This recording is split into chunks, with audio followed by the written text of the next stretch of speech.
The lights over Times Square were too bright to feel real. Bradley DeWitt, tourist. Dad, the kind of guy who bought a Vought t-shirt because it was cheaper than the one his kid wanted, lifted his phone and tried to keep the 7 in frame. The giant screen above the stage showed Homelander's smile in perfect high definition. The crowd screamed like they were at a concert.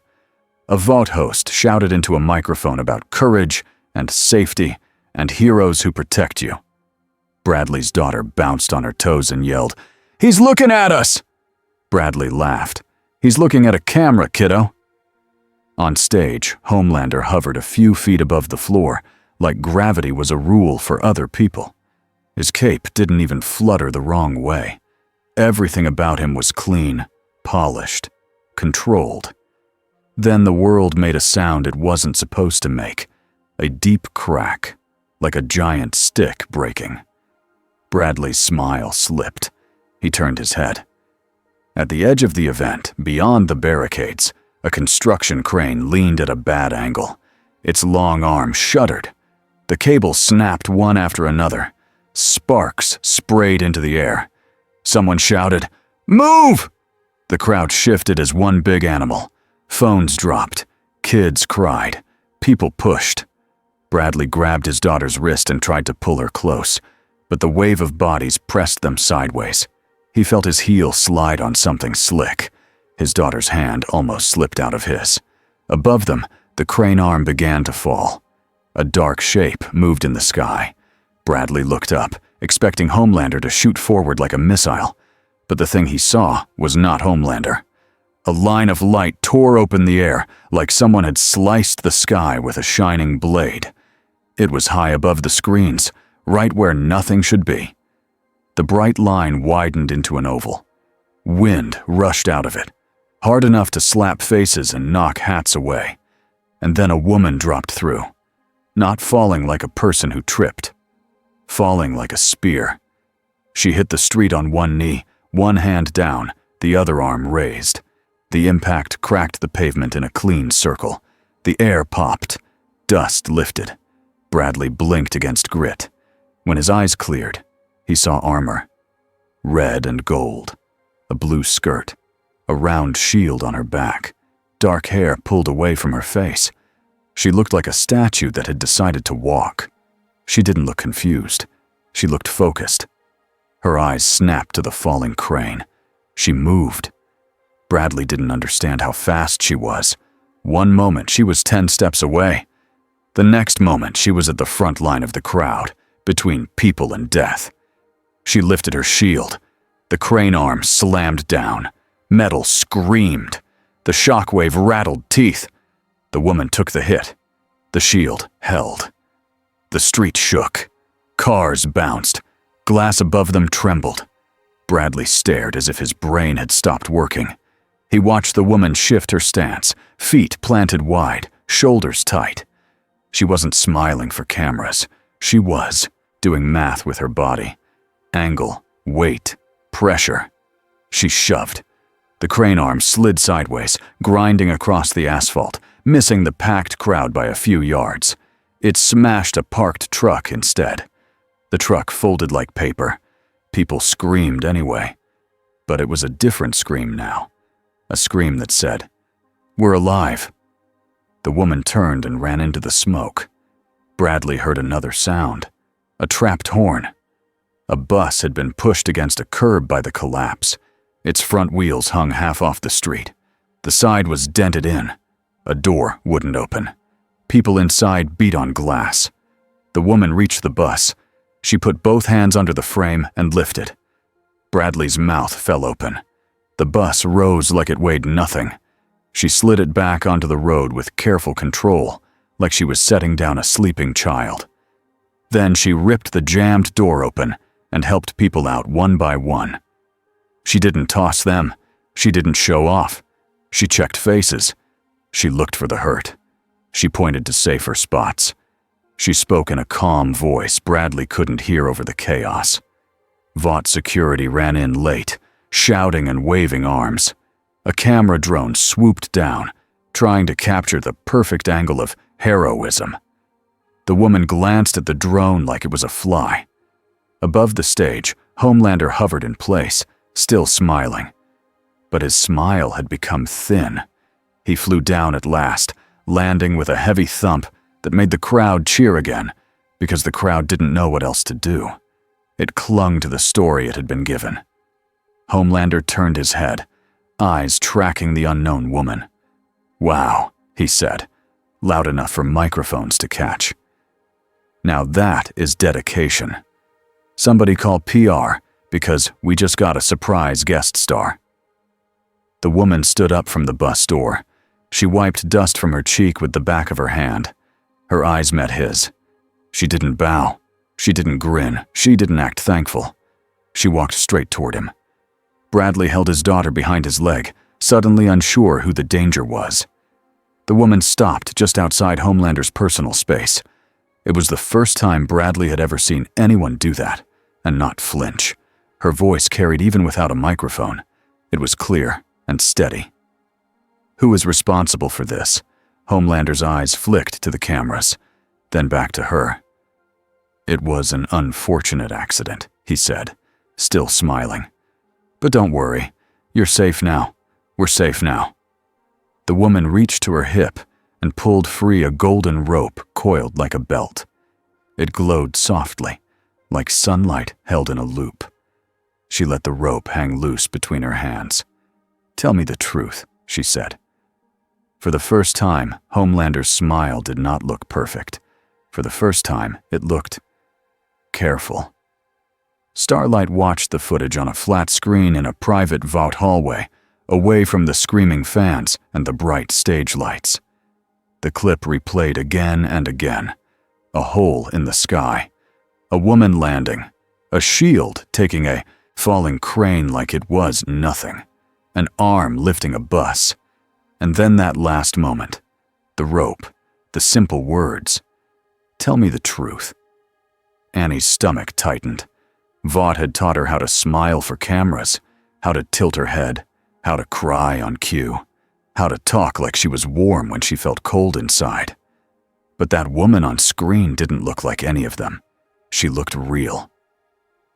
Behind Annie, Ashley's voice sounded like panic wrapped in lipstick. Okay. We can work with this. We can spin this. She's like some new franchise, like an international hero we acquired, like you own her," Annie muttered. Ashley didn't hear, or didn't want to. Two Vought guards walked past, hands near their weapons, eyes hard. Annie saw another monitor showing a zoom-in on Homelander's face as the rope appeared. His smile had faltered. Just a crack. That crack scared Annie more than the crane, because Homelander didn't like feeling things he couldn't control, and that woman had just made him feel something. The woman sat in a glass room on an upper floor of Vought Tower. Not a prison cell, not officially, but the door had no handle on her side. She could see the city through the wall behind the people talking at her. The sky was normal now. No glowing tear. No wind. She should have felt relief. Instead, she felt the heavy wrongness of this place. The room smelled like clean air that had been cleaned too many times. No earth, no salt, no trees, just filtered coldness. A man in a suit smiled at her like a shopkeeper. "We're so honored you're here. Miss..." She paused, choosing words. Names mattered. Names carried weight. "I am Diana," she said at last. "A traveler." The man's smile widened as if she had handed him a gift. "Diana. Beautiful. Powerful. Strong brand recognition. We can work with that." Diana's eyes narrowed slightly. "I am not a brand." The man blinked, still smiling. Of course. That was just a figure of speech." He slid a tablet across the table. "Standard paperwork. Non-disclosure agreement. Safety protocols. We have to protect you as much as we protect the public." Diana looked down at the tablet, then back up. "Protect? From what?" "From you," his eyes said. But his mouth said, "From misunderstanding. From fear." Another man stepped forward, older, calm, voice like he was used to being obeyed. "We'd like to run a few tests. You have unusual materials, unusual physiology. We have never seen a what?" Diana asked. He stopped himself. "A person like you." Diana's hand moved to the golden rope at her hip. She kept her voice polite. "You brought me here to understand me. Then speak plainly." The room shifted, not with movement, with emotion, fear, interest, greed. The suited man laughed lightly. "We just want to make sure you're not dangerous." Diana's face did not change. "I do not harm the innocent." "That's great," Ashley said quickly, stepping in. "That's literally the best answer. Love that. Love it." Diana studied Ashley for one long second. Ashley's smile trembled. Diana reached for the rope. Ashley's eyes widened. "Oh my God. Is that like a weapon?" "It is a tool," Diana said. "For truth." The older man leaned back. "We don't need props. We have lie detectors." Diana's eyebrows rose. "Then you will not fear this." She set the rope on the table between them. The glow was gentle, but the room seemed to shrink around it. "Answer me," Diana said. "Was the crane an accident?" The suited man's smile returned. Too fast. "Yes, totally. 100%. The rope brightened. The suited man's throat jumped. His lips parted. "No," he blurted. "It was supposed to be a controlled incident, a content moment." Silence slammed into the room. Ashley's jaw dropped. What are you doing? Stop talking." The suited man looked like he wanted to bite his own tongue off. "We had safety margins. We didn't think it would." Diana's gaze turned colder. Not cruel, but sharp. "People could have died." The older man's eyes narrowed. "Enough." Diana didn't look away. "You say you protect the public, but you plan danger for applause." Ashley's voice rose. Okay, this is not happening. This is a misunderstanding. This is a language thing." Diana leaned forward, calm as stone. "It is not language." She turned her head toward the mirrored glass on the far wall. She could feel eyes there, watching, listening. "Who is in charge?" she asked, voice even. "Bring them here." For a moment, nobody moved. Then the air changed. The temperature didn't change. The lights didn't flicker. But something heavy came closer. A shadow crossed the glass, and then the door opened. Homelander walked in like he owned the air itself. He was still in costume, still perfect, still smiling. "Hey," he said warmly, as if they were friends. "Diana, right? Nice to meet you properly." Everyone in the room straightened, like they had been yanked by strings. Diana stood. Homelander's eyes flicked to the rope on the table. The glow reflected in his pupils. His smile stayed, but the muscles around it tightened. "What's that?" he asked, tone casual. "A lasso," Diana said. "It reveals truth." Homelander laughed softly. "That's adorable." He stepped closer. Too close. A test. Diana did not step back. Homelander's smile sharpened. "Listen, Diana, you had a big entrance. People love that. We love that. There's a whole world out there that needs heroes. Real heroes." Diana held his gaze. "Then be one." For a heartbeat, the room stopped breathing. Homelander's eyes hardened, then softened again, like he was choosing the mask. He looked at the staff behind her. "Give us a minute." Nobody moved fast enough for his liking. He didn't raise his voice. He didn't need to. They filed out. Ashley lingered, pale. Homelander looked at her. She fled. The door shut. Now it was only Homelander, Diana, and the glowing rope. Homelander spread his hands. "So, where are you from? Russia? Some island? Did the CIA cook you up? Because if they did, I gotta hand it to them. Great work." "I'm not made," Diana said. "I am born, and I serve a cause. A cause? Homelander repeated, amused. That's cute. He leaned in slightly. Here's how this works. You don't know this world yet, so I'll be nice. Vought runs the hero business. I run the Seven. You can be part of it if you want. We'll get you a suit that fits better. We'll get you a public story. We'll get you fans. I do not want fans, Diana said. Homelander blinked, like he had heard a word he didn't understand. Diana pointed lightly at the rope. Sit. Answer one question. Homelander laughed again. You're funny. He didn't sit. Diana didn't force him. She only said, Did you save people today because it was right? Or because it was filmed?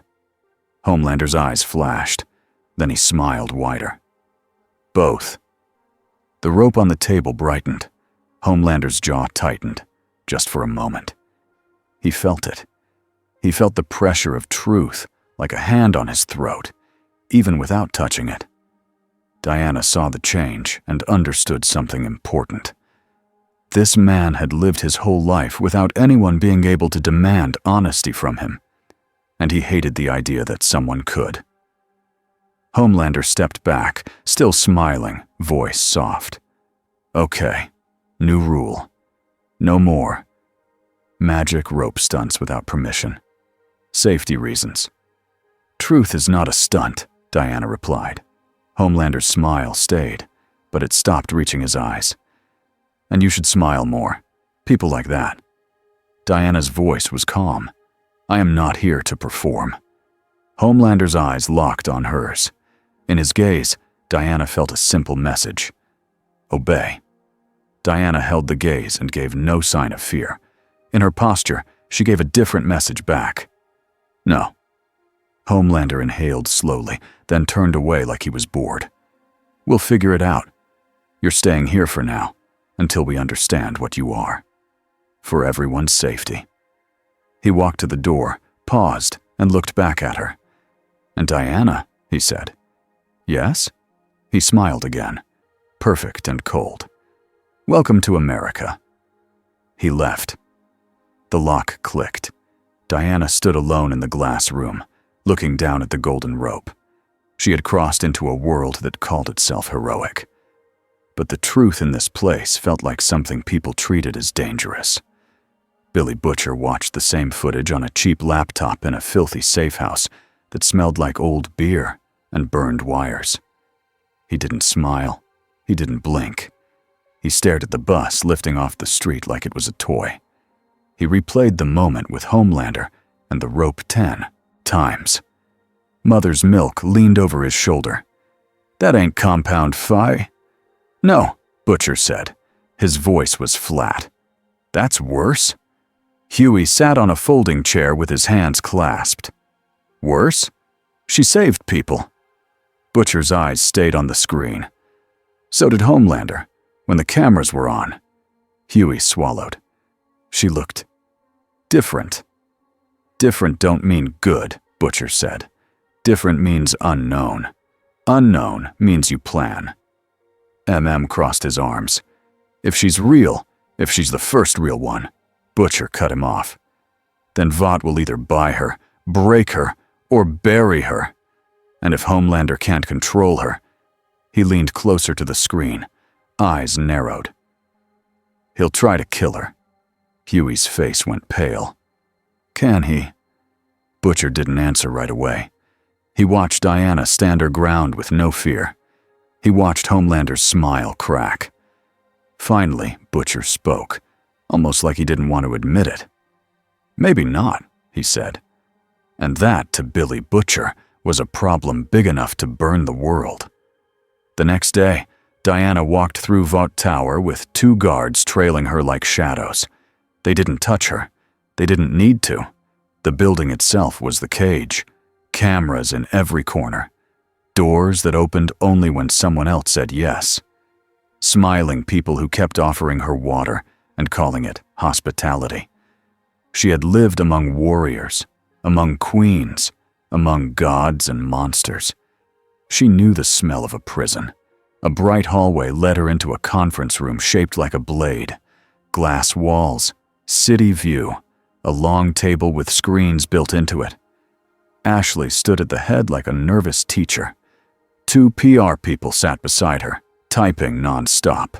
A man with a calm, heavy presence sat at the far end. His eyes didn't rush. His face didn't beg. He looked like a person who had already decided what would happen. Ashley spoke too fast. "Okay, so, Diana, we're gonna do a simple intake. You're gonna answer some questions. Then we're gonna talk about your public introduction. Then we're gonna—" Diana held up a hand. Ashley stopped like she'd been slapped. Diana looked at the calm man. "You are in charge." The man didn't deny it. "I am involved," he said simply. "You may call me Edgar." Diana nodded once. "Then speak honestly, Edgar." Ashley flinched at the word honestly, like it was a swear. Edgar folded his hands. "I respect directness. I also respect outcomes. You prevented a tragedy. You impressed the public. That makes you valuable." "I'm not for sale," Diana said. Edgar's eyes stayed steady. "Everyone is for sale. Some people just prefer different currency." Diana tilted her head.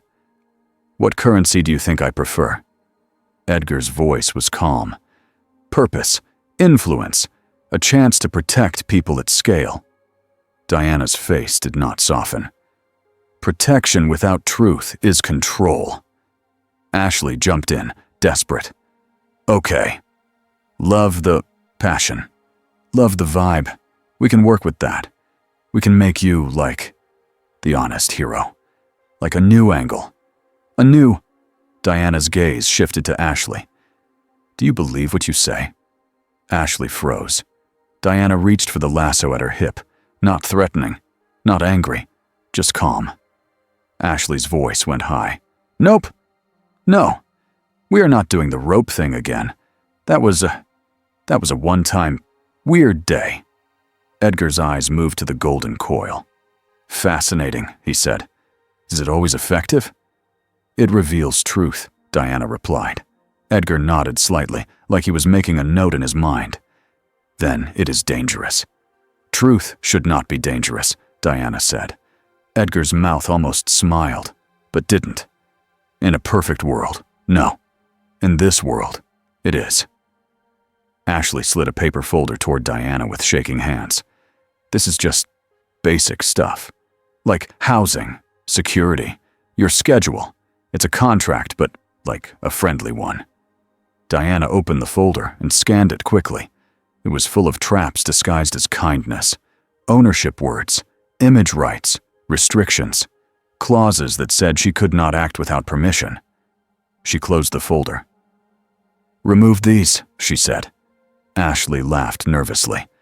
That's not how contracts work."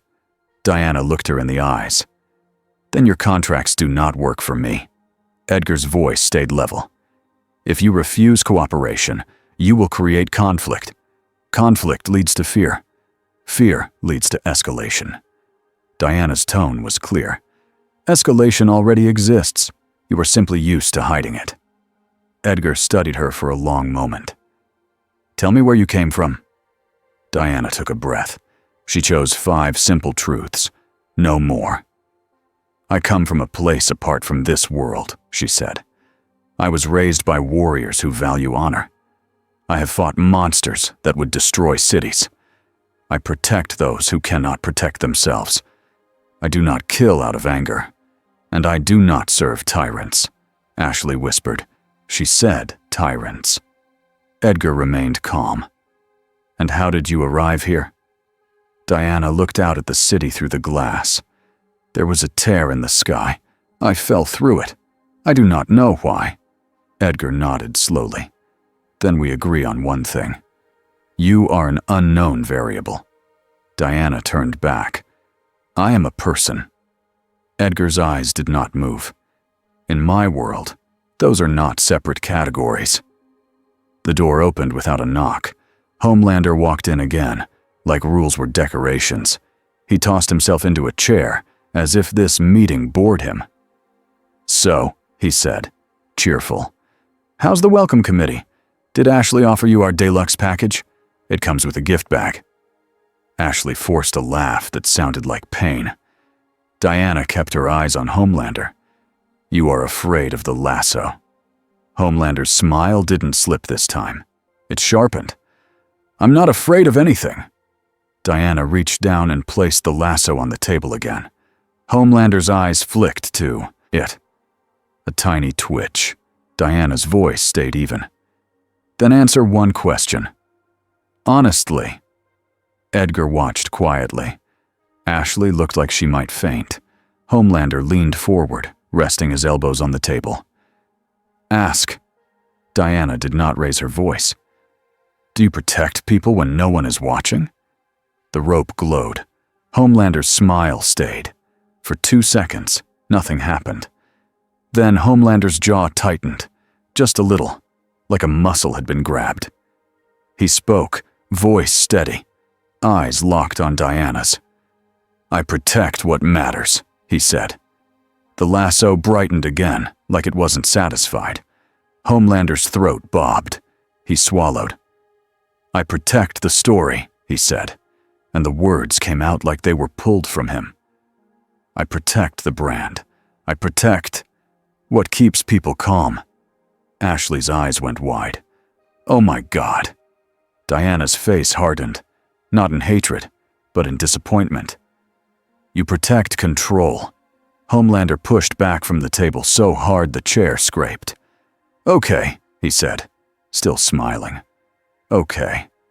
That's enough honesty for today. He stood and walked closer to Diana, towering over her, like a storm trying to block the sun. You need to understand something, he said softly. This world is mine. People look up because I tell them where to look. You come in with your magic rope and your little warrior act, and you think you can… What? Fix it? Diana rose slowly.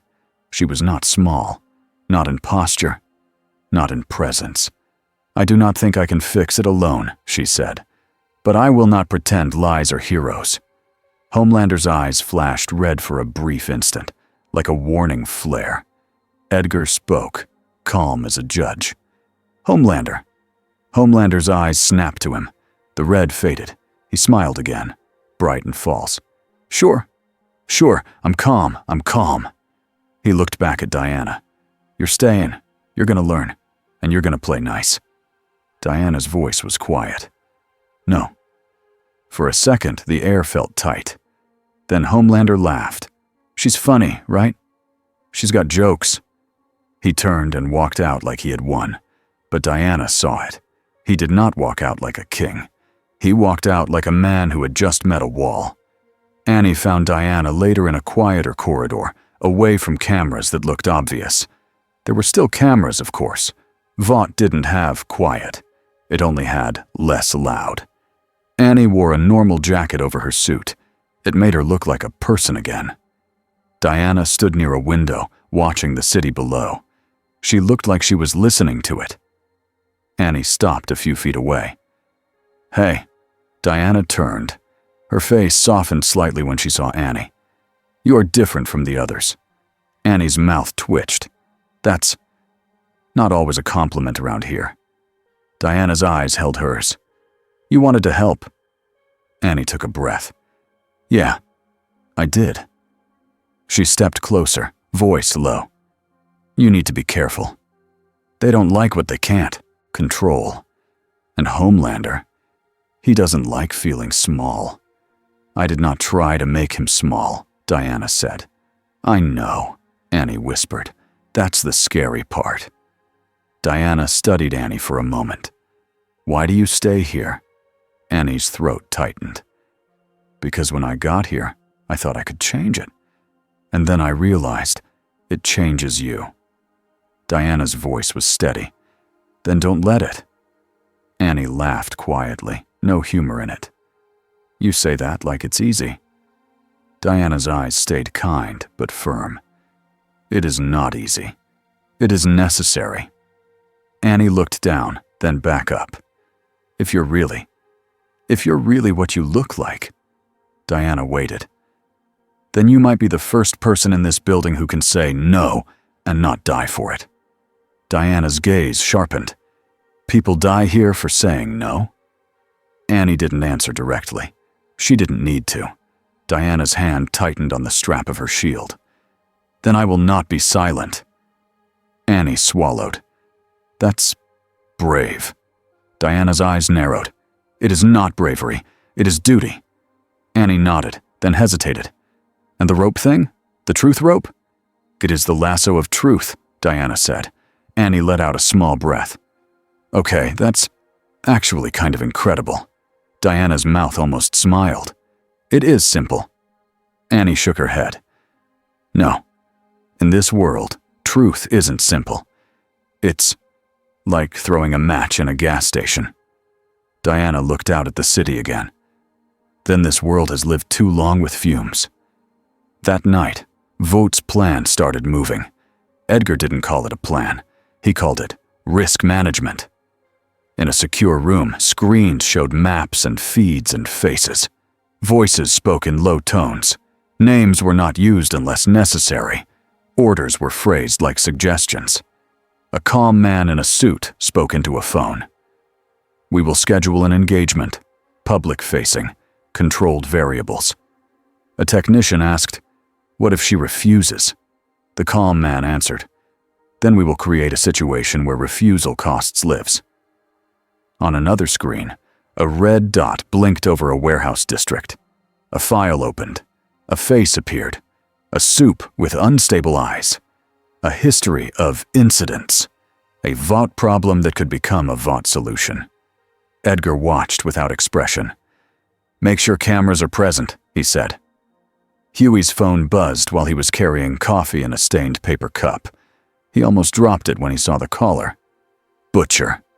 Huey answered, voice tense. "Yeah?" Butcher didn't waste time. "Vaught's moving." Huey's heart kicked. "How do you know?" "Because they always do," Butcher said. "And because our little unknown warrior princess has made Homelander feel something. So now the suits will try to put her in a box." Huey swallowed. She's not like them." "That's what you think," Butcher snapped. "That's what you want to believe. Now listen, I need eyes on her." Huey hesitated. "Billy, if she's actually good, then she's useful," Butcher said coldly. "And if she ain't, we find out before she turns the city into a crater." Huey's grip tightened on the cup until it crumpled. I'll see what I can do." "You do that," Butcher said. "And Huey?" "Yeah?" Butcher's voice dropped. "Don't fall in love with the idea of a hero. This world eats those." The call ended. Huey stared at the dark screen, then looked up at the city outside the window. He thought about the crane. He thought about the bus. He thought about the way that woman had asked for truth, like it was a normal thing to demand. And he felt something he hadn't felt in a long time. Hope, which made him feel stupid, and also made him feel alive. The incident began at noon because Vought liked good lighting. Diana stood in a training room on a lower floor, facing a padded wall and a row of practice weapons that looked unused. 2 guards watched her. A camera in the corner blinked red. A Vought trainer talked too loudly, like volume could replace courage. "We're going to go over team coordination, branding, how to stand for the crowd, which angles." Diana turned slowly. "Do you train heroes or actors?"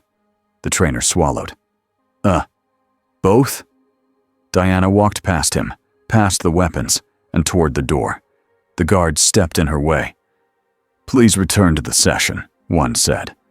Diana looked at him. "Is this your choice?" The guard blinked. Diana sighed softly and stepped around him like he was furniture. The guard grabbed her wrist. It was a mistake. Diana didn't strike him. She didn't need to. She turned her arm in a smooth motion, guided his grip off her skin, and set him down on the mat with a gentle, controlled twist that made him gasp. The other guard reached for his weapon. Diana's bracelet snapped up. The weapon clattered to the floor in 2 pieces. Not broken by force, broken by precision. Diana didn't look angry. She looked tired. "I will not be held," she said. And then the alarms began. A loud siren. A practiced sound. A sound meant for drills. A voice came over speakers. "Emergency response. All available heroes to designated location." The trainer's eyes widened. "Oh, this is probably for you." Diana paused. "Where?" A screen lit up on the wall, showing a live feed. Smoke, flashing lights, a crowd near a warehouse, people running. The trainer's voice shook with rehearsed urgency. "There's a soup incident. Hostages. VOT security is on site. The 7 is deploying." Diana watched the feed for 1 second. Then she moved. She grabbed her shield and lasso, and before anyone could stop her, she was out the door and into the hallway. The guards chased. They might as well have chased the wind. Annie heard the alarm while she was in makeup. Ashley burst in. "We have a situation. Cameras are ready. Homelander is going. You're going. We're all going." Annie stood fast. "What situation?" Ashley's eyes flicked away. "A bad soup. Hostages. You know, one of those. It's a chance for Diana to show the public she's on our side." Annie's stomach sank. "So it's a test," Ashley snapped. "Everything is a test." Annie pushed past her and headed for the exit. Her hands were already glowing faintly, nerves turning into light. As she ran, she thought about Diana's words. Protection without truth is control. Annie didn't know if she could stop this, but she knew she could not watch it happen and do nothing. The warehouse district smelled like oil and heat. Diana arrived first. Not by car, not by helicopter. She ran across rooftops and over streets, moving like the city was a simple obstacle course. She stopped on the edge of the scene and took it in. A warehouse with its doors blown open. VOT security forming a line, guns raised. A crowd of civilians held back by police tape, phones up, faces pale, smoke pouring out like breath. Inside she heard shouting, crying, and a man's voice, loud, broken, and dangerous. "I want out!" the voice screamed. "I want my money! I want—" A gunshot cracked. A civilian screamed. Diana's jaw tightened. She stepped forward. A VOT commander raised a hand. "Ma'am, stay back! This is an active situation!" Diana didn't slow. "Then why are you standing outside?" The commander blinked. We're negotiating." Diana's eyes narrowed. "With guns pointed at hostages?" The commander's face reddened. "We're following protocol." Diana didn't argue. She just moved past him. 2 guards tried to block her. She lifted her shield, not to hit them, but to guide them aside. They stumbled like people who had expected fear and found none. Diana entered the warehouse. Inside, the air was hot and thick. A man stood near the center, twitching. His skin looked flushed, veins raised, like pressure under the surface. His eyes were wild. In one hand, he gripped a metal pipe like a club. Around him, 5 civilians were on their knees, hands on their heads. A security guard lay on the floor, alive but groaning. The man turned fast when Diana stepped in. "Who are you?" he shouted, spittle flying. "Another one of them?" Diana kept her hands visible. She didn't rush. She didn't threaten.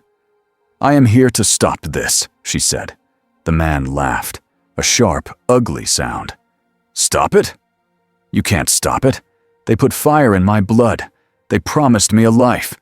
They promised me." His gaze flicked to her armor, to her shield, his face twisted with jealousy. "You look like money." Diana's voice stayed calm. "Release them." The man's grip tightened on the pipe. "Or what?" Diana took one slow step closer. "Or you will lose." He stared at her, then lunged. Fast. Strong. Not normal human. He swung the pipe at her head. Diana raised, her forearm. The pipe slammed into her bracelet with a metallic clang that echoed through the warehouse.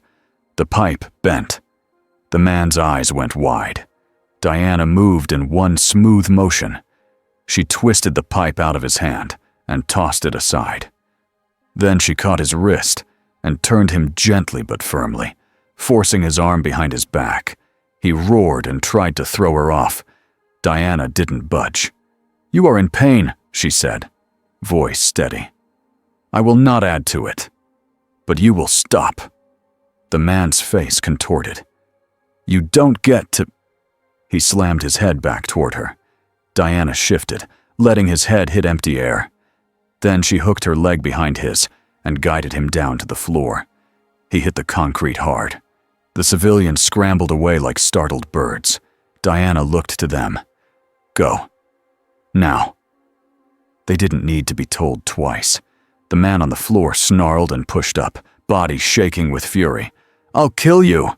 Diana's eyes hardened. "No." She reached for the lasso. The man saw the glow and hesitated, just a fraction. Then the warehouse roof exploded. Not the whole roof. A section. Metal beams tore free. Dust rained down. A figure dropped through like a missile. Homelander landed with a heavy thud, cape settling like a flag. He looked around at the smoke and the civilians fleeing. Then he looked at Diana.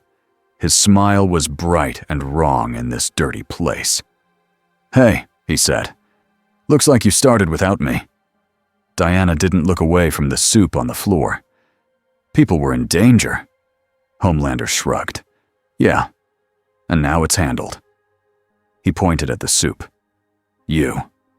You're done." The Supo's face twisted with fear and hope at once. "Homelander! They lied to me! They—" Homelander's eyes went flat. "Shut up!" The Sup shut up. Diana finally turned to Homelander. "You should help the injured outside." Homelander laughed. "I am helping. I'm here. Cameras are here."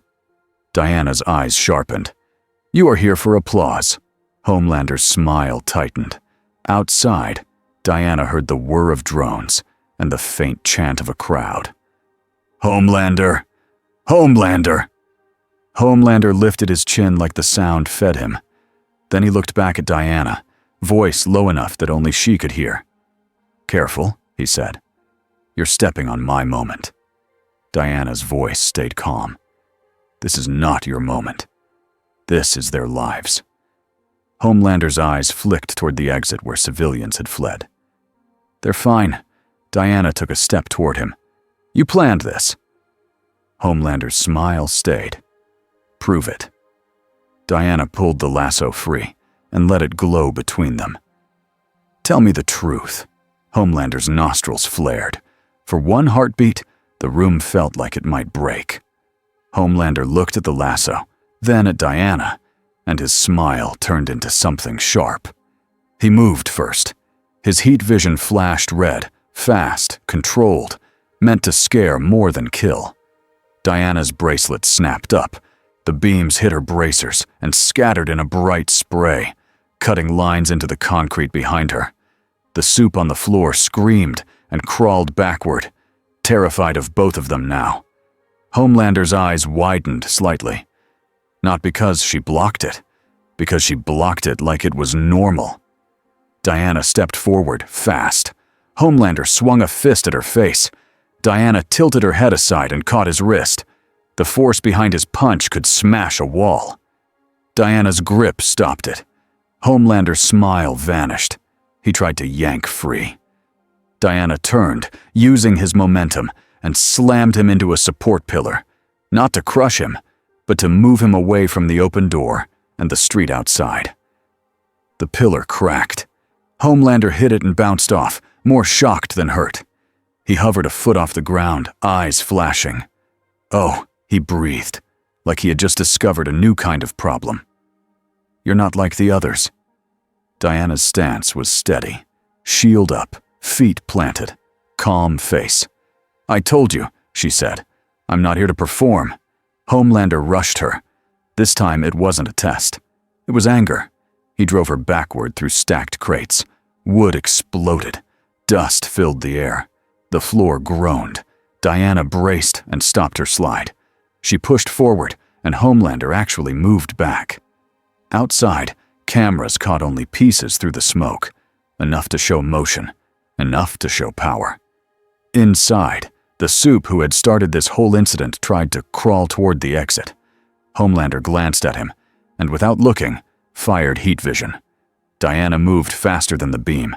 She snapped her shield into place, blocking it. The shield took the full hit, glowing hot, but holding. Diana's eyes flashed with real anger for the first time. You would kill him while he is helpless. Homelander's voice was cold.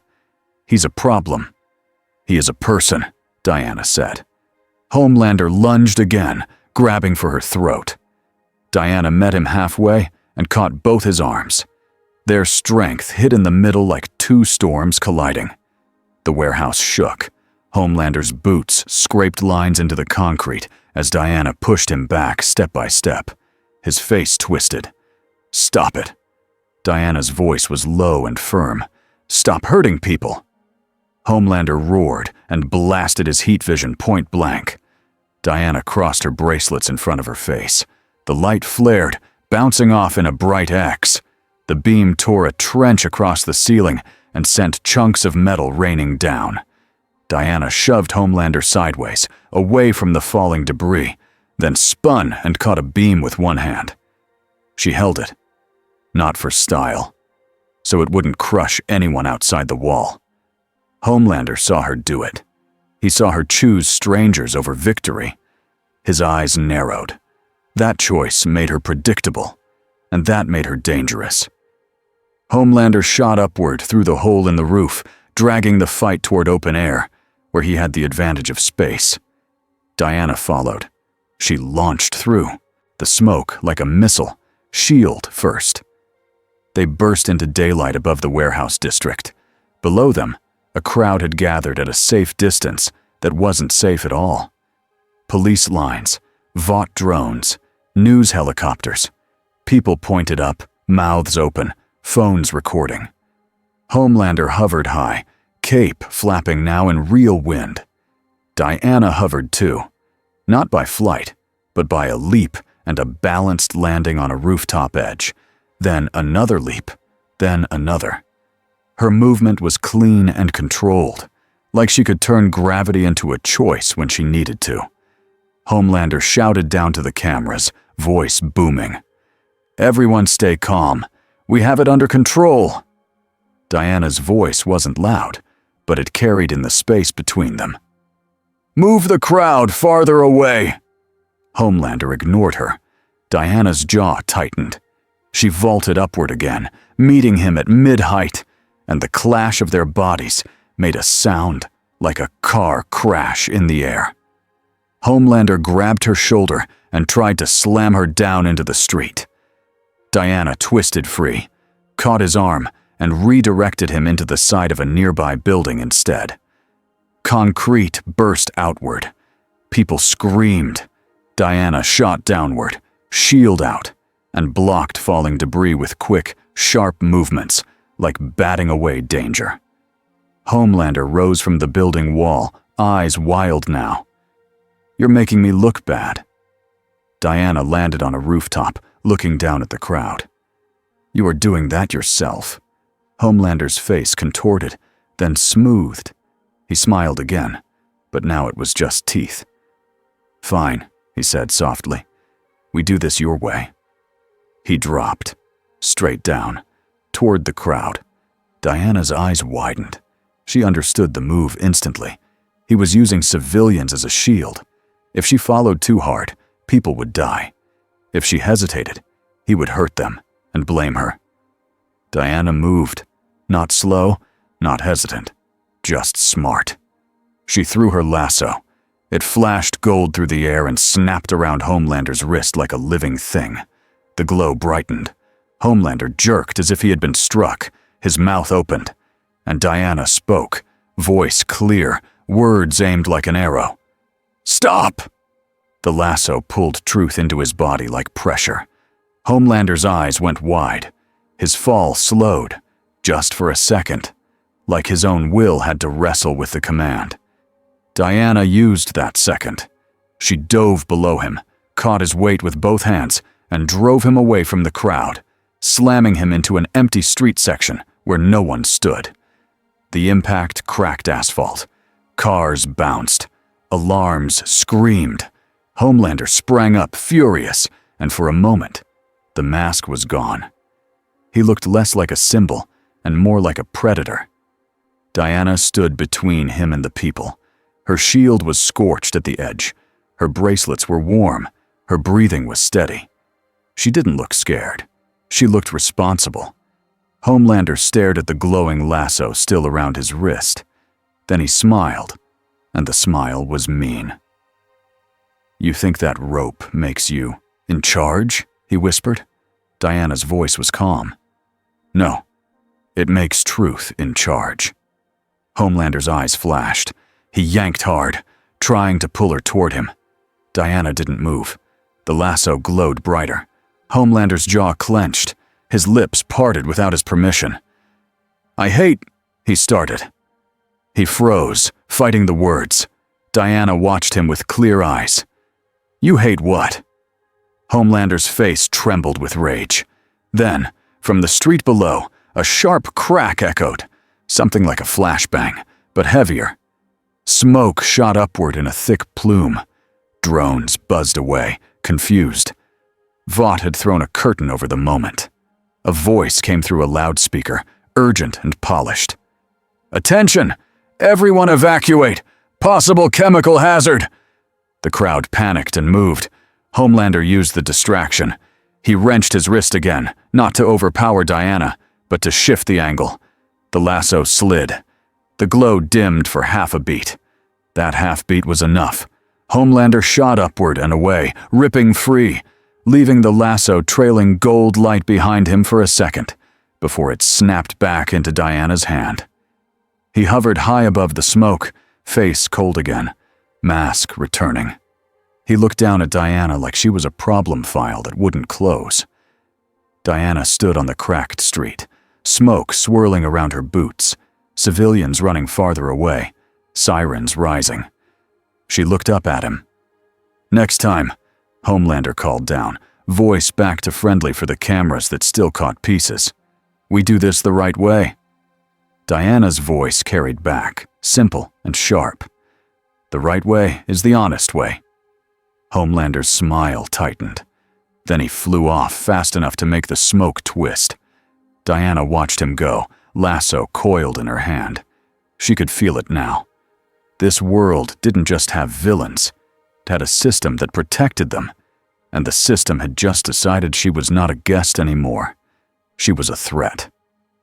Annie sat in a makeup chair and watched her own face lie to her on a screen. The news anchor smiled and spoke like they were talking about the weather. A mysterious, heavily armed unknown appeared during a vote-sponsored rescue response. Vought has not confirmed her identity. Sources say she may be linked to foreign military programs. The screen cut to shaky footage. Smoke, a flash of gold. A woman in armor standing in the street, shield up, between people and Homelander. Then the clip jumped to the fight above the warehouse. Two shapes moving too fast for the camera to keep up. The anchor's smile stayed. Vought assures the public that Homelander and the Seven had the situation under control at all times. Annie's stomach turned. Under control. That was the word they used when a camera pointed the right direction. Ashley stormed in, holding a tablet like it was a bomb. "Okay," Ashley said, breathing too fast. "We are going to fix this.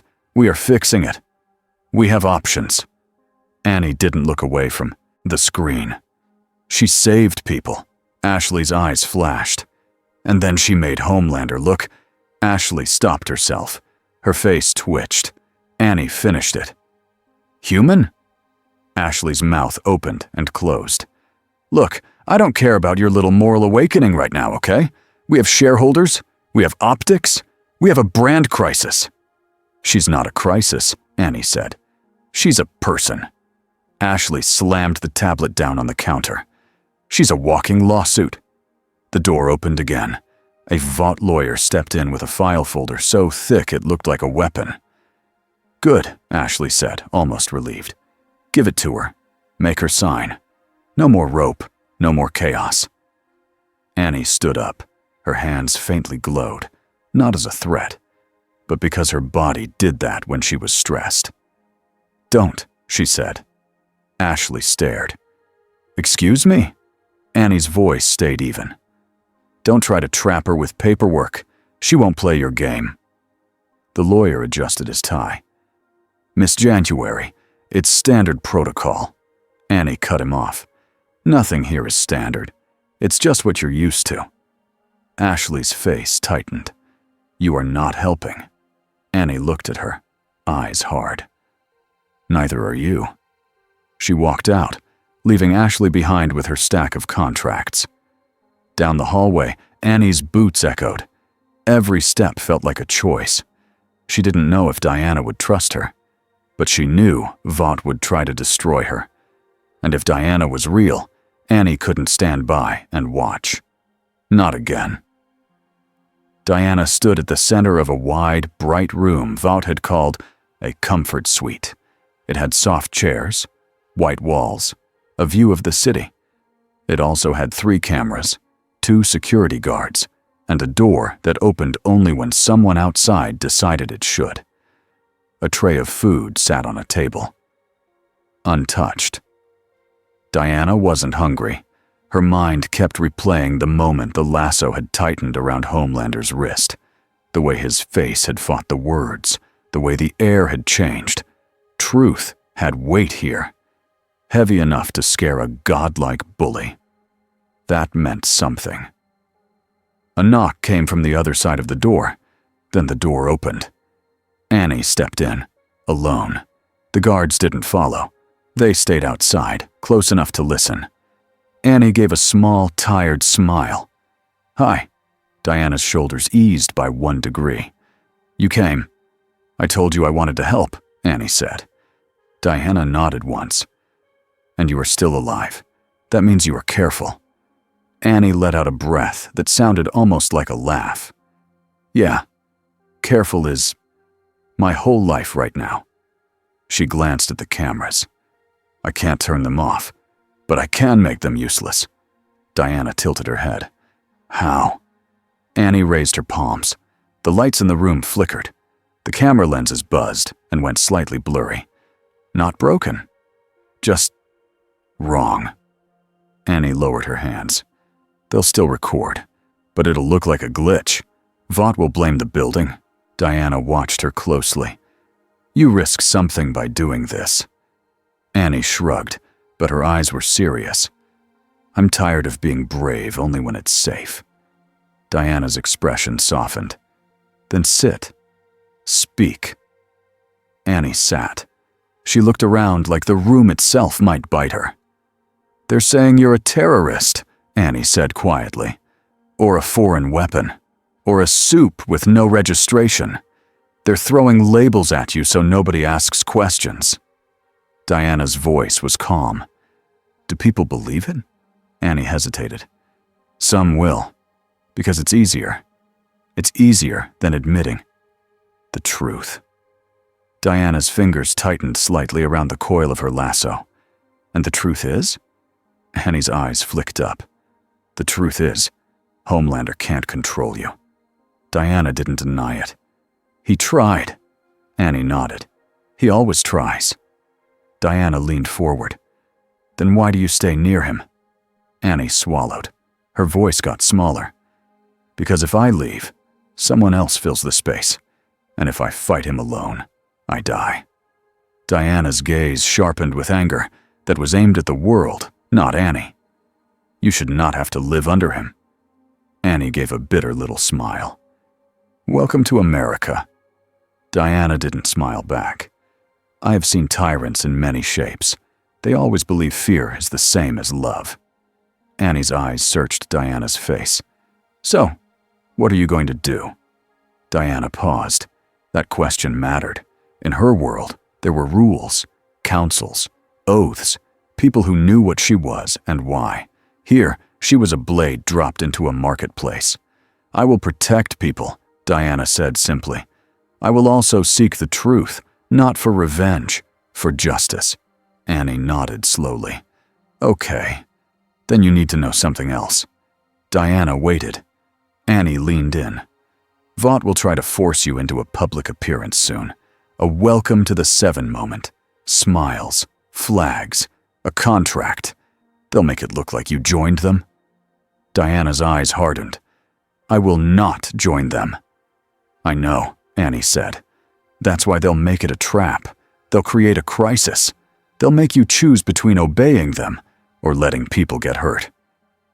Diana stood, the room suddenly feeling too small.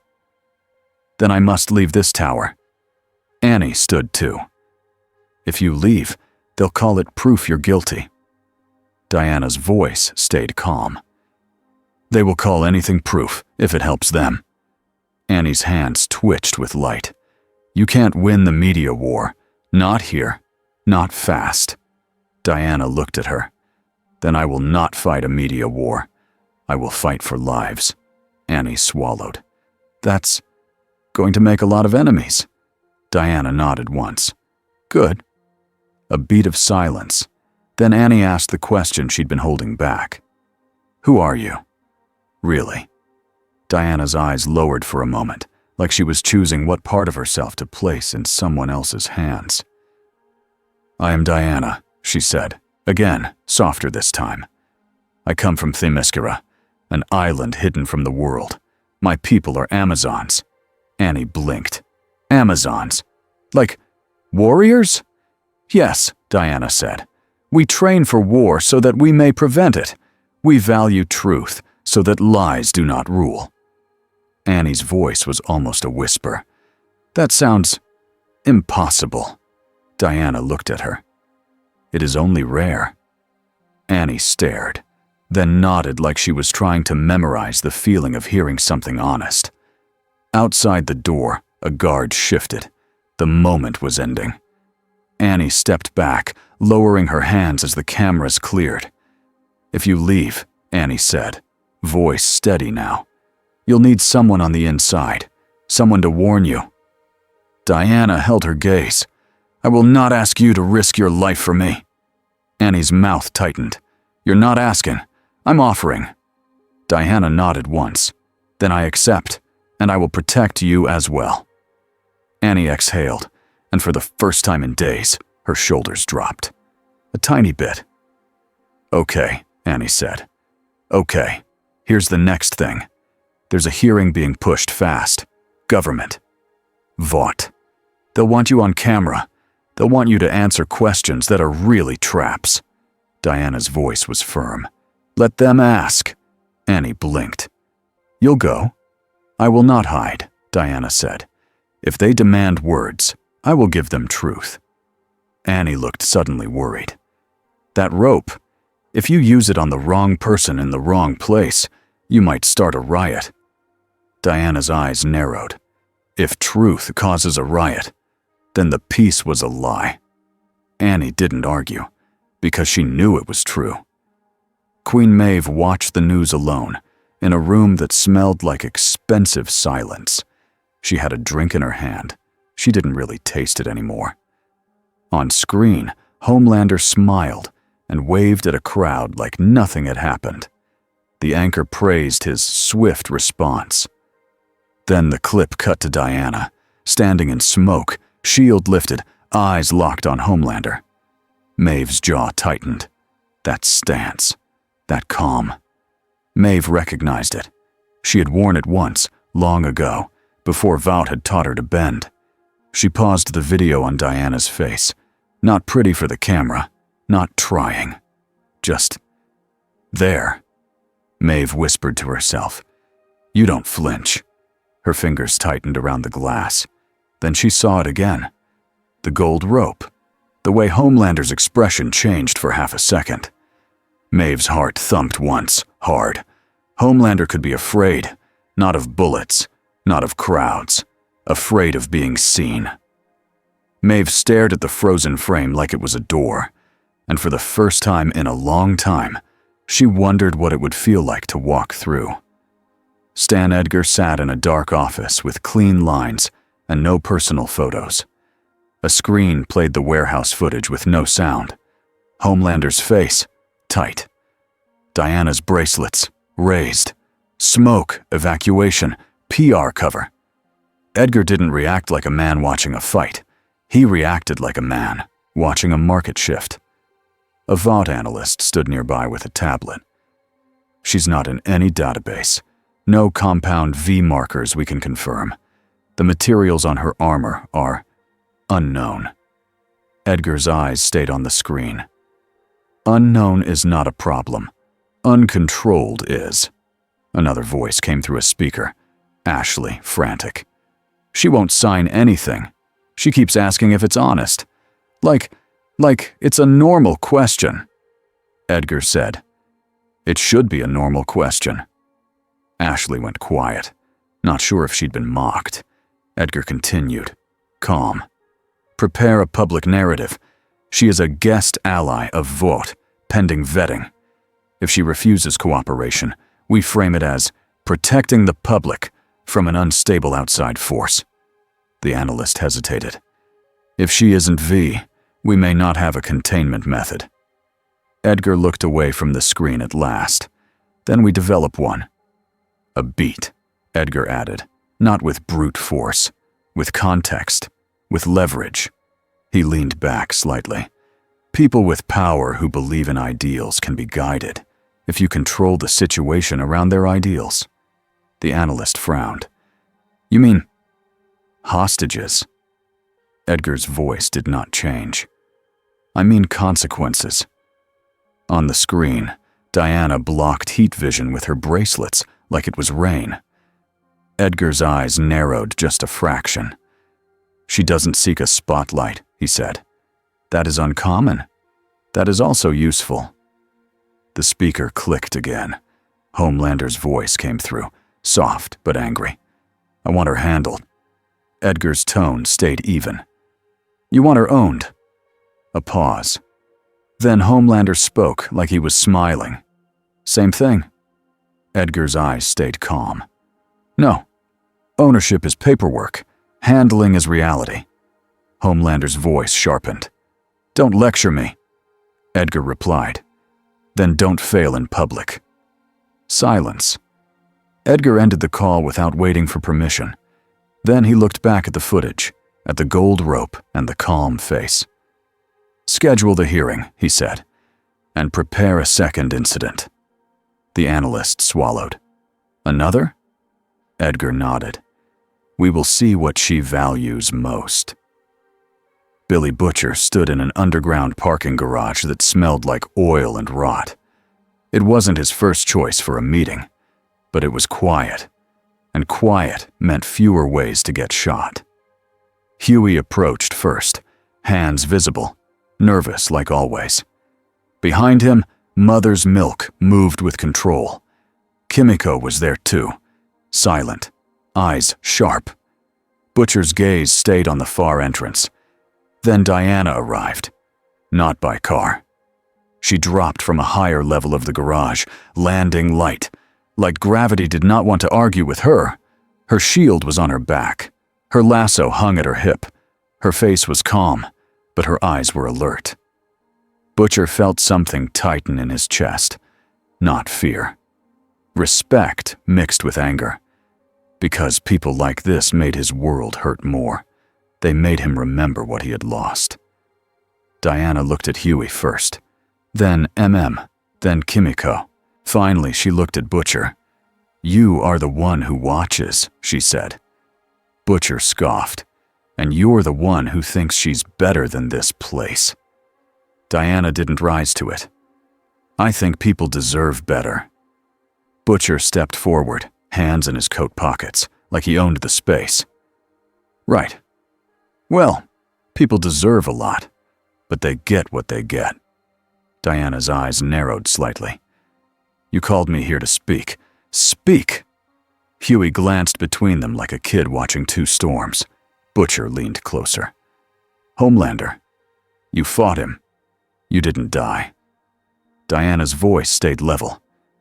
I did not seek a fight. But you proved something, Butcher said. You proved he can be checked. Diana's gaze sharpened. And you want to use me? Butcher's smile was thin. I want to stop him. Properly. MM's voice cut in, controlled. Billy. Butcher waved him off. No, let's be honest. She likes honesty. Diana's hand moved, and the gold rope slid into her palm with a soft glow. Butcher's eyes flicked to it, but he didn't step back. Do you kill? Butcher asked bluntly. Diana's voice was firm. I kill only when there is no other way to stop greater harm. Butcher nodded like that was the answer he wanted. Good. Because there will be no other way with him. Huey flinched. Billy. Diana's eyes locked on Butcher. Your pain speaks louder than your plan. Butcher's jaw tightened. Yeah? And your ideals are going to get people killed. Diana took one step closer, not threatening, just present.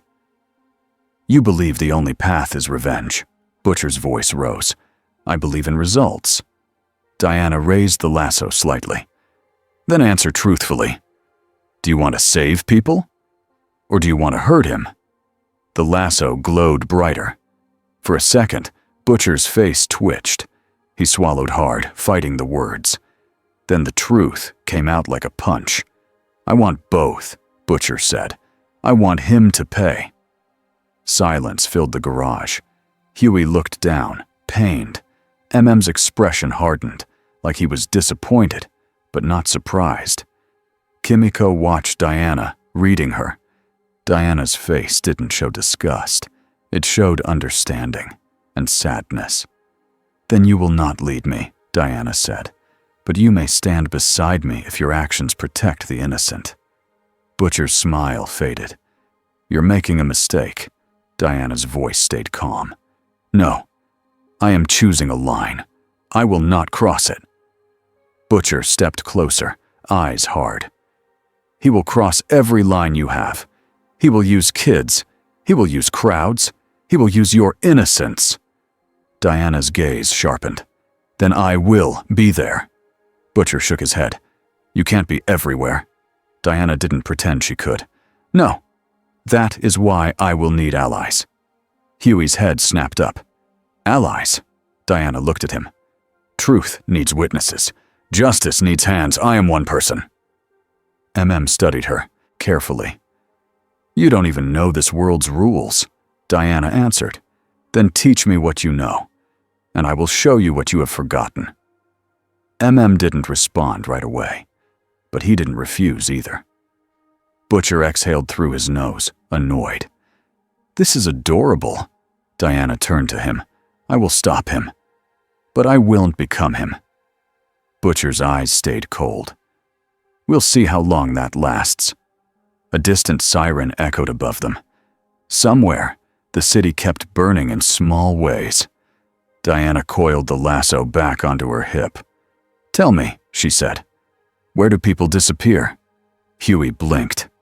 Disappear? Diana's eyes were sharp now, focused on a new target. Vought creates suffering in hidden places. I saw it in how they speak, in how they plan. Where are those places? MM's face tightened. There are rumors, facilities, rehab centers, places they hide the mess. Kimiko's hands flexed, her eyes darkened with memory. Huey swallowed. There was a place once, Sage Grove, and there are others, Diana nodded. Then we begin there. Butcher's lips curled. Now you're talking. Diana's eyes flicked to him, warning. No, I am not. Butcher laughed softly. Sure, they all felt it though. The shift. This wasn't just a fight anymore.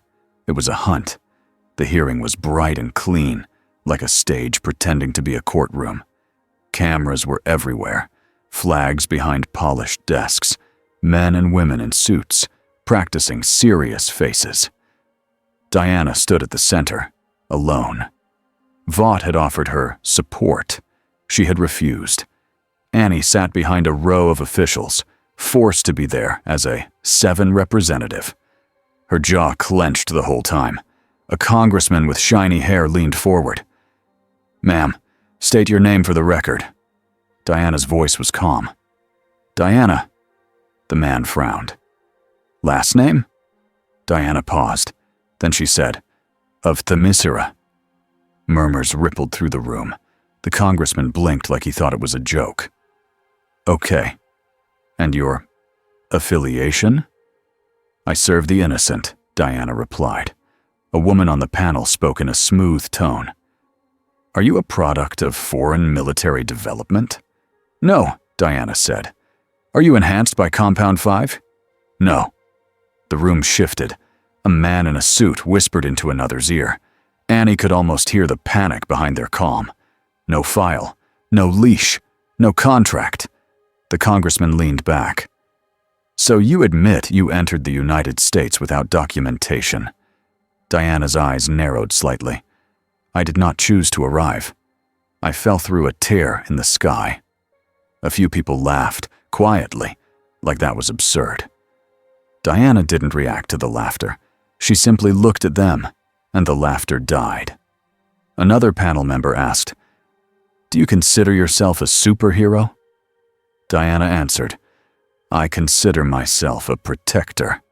The congressman tapped his pen.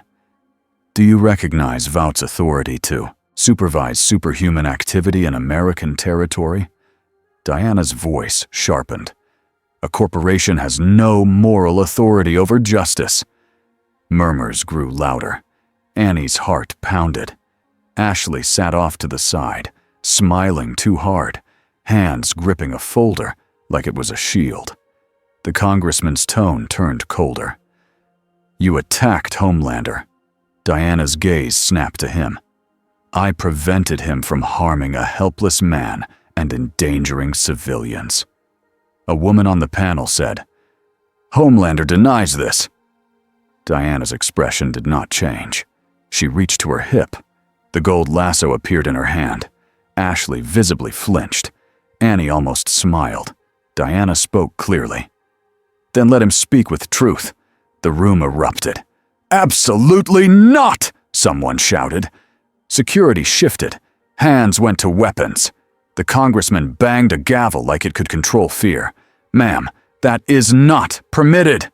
Diana didn't raise her voice. "Then you don't want truth. You want performance." Annie saw it. The cameras loved this. They zoomed in. The public would be split. Some would cheer. Some would panic. That was the trap. Diana lowered the lasso slowly, choosing restraint. She looked directly into the cameras. "If you fear truth," she said, "then you are already ruled by lies." The hearing ended in chaos.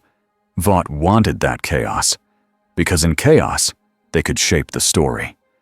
But Diana had done something Vought didn't expect. She had not begged, she had not played nice, and she had not broken. That night, Annie found Diana on a rooftop. Wind pulled at Diana's hair. City lights spread below like an endless field of little fires. Annie stepped up carefully. "They're spinning it already," she said. "They're calling you unhinged." Diana's voice was quiet. "They are afraid." Annie nodded. "Yeah, and fear makes them mean."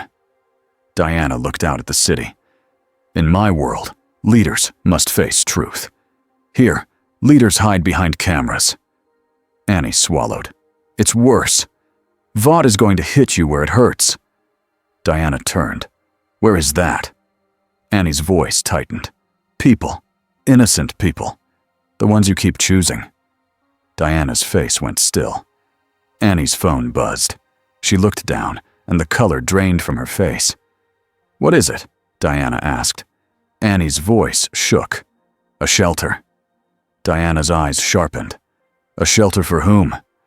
"Runaways," Annie said. "Kids. Women. People trying to disappear from Vought." Diana's jaw tightened. "And now?"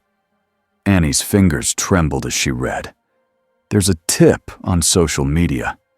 Vought linked accounts. They're telling crowds the shelter is hiding a dangerous soup." Diana's voice turned cold. A mob. Annie nodded, breathing fast. And Vought security is already responding, which means they're going to control the scene. They're going to make it ugly. Diana didn't hesitate. She moved, not with anger, with purpose. "Take me," Diana said. Annie blinked. "Now?" "Now," Diana repeated. Annie swallowed, then nodded. Okay, let's go." They ran. And somewhere in the city, Vought smiled, because the next move had become personal. The shelter was small and old, a brick building squeezed between two newer towers, a place that survived by being unnoticed. Tonight, it was not unnoticed. Police tape blocked the street, but people pressed against it anyway, shouting, filming, pointing at the doors. A few held signs they had printed in a rush. The words were messy, angry, confused. Vought vans were parked nearby. Men in black uniforms stood in a line, hands near their gear. A camera crew adjusted lights. It wasn't an emergency response. It was a set. Diana arrived with Annie from the rooftop line, landing on the far side of the crowd, where the street was less packed. Diana looked at the faces. Some were scared. Some were excited. Some looked hungry for a story that made them feel strong. Annie whispered, "They'll try to provoke you." Diana's voice stayed calm. "Then I will not give them what they want." They moved forward. A Vought commander stepped into their path, face hard but polite. "Ma'am, this is an active investigation." Diana's eyes stayed on the shelter door. "Who is inside?" The commander smiled. "We have reports of—" Diana lifted the lasso slightly. The commander's smile faltered. Annie almost let out a sound that might have been laughter. The commander swallowed. "Of a dangerous individual. We are here to secure the premises." Diana's voice sharpened. "You are here to frighten them." The commander's jaw tightened. "Step back." Diana didn't. A rock hit the shelter window. Glass cracked. Someone in the crowd shouted, "Let Homelander handle it!" Someone else yelled, "She's the threat!" Annie's hands glowed faintly. Diana raised her shield, not at the crowd, but as a barrier between the shelter and flying objects. She spoke loud enough to carry. "Inside are people who need protection. Back away." A man in the crowd shouted, "Who are you to tell us?" Diana answered, simple. "Someone who will stop you from hurting the weak." That only made some people angrier. The line of Vought security shifted. A commander said quietly into his mic, "Phase 2. Diana's eyes narrowed. "What did you just say?" The commander's face went blank. Then a side door of the shelter burst open. A teenage girl stumbled out, coughing, eyes wide, hands up. Behind her, more people tried to push through, panicked. Vought security immediately moved to block them, forcing them back inside. It was subtle. It was framed as control. But Diana saw the truth. They were trapping them. Diana's voice turned dangerous, not loud, but final. "Open the doors," the commander said. "We can't risk." Diana moved. She crossed the distance in a blink, grabbed the commander's wrist, and wrapped the lasso around it. The gold light flared. The commander's mouth opened, words spilling out before he could stop them. "We were told to create a containment image," he said, eyes wide with shock. "We were told to keep them inside until cameras." Annie's breath caught. The crowd quieted, confused by the sudden honesty. Diana's voice stayed level. "Who told you?" The commander's face twisted, fighting. "Edgar. Vought. They said if you show up, we escalate. We make you look like the cause." Diana released him. She turned to the shelter doors. Her voice was calm, but it carried through the street. "I am opening the doors. Anyone who tries to stop people from leaving will answer to me." The Vought line hesitated. They had orders.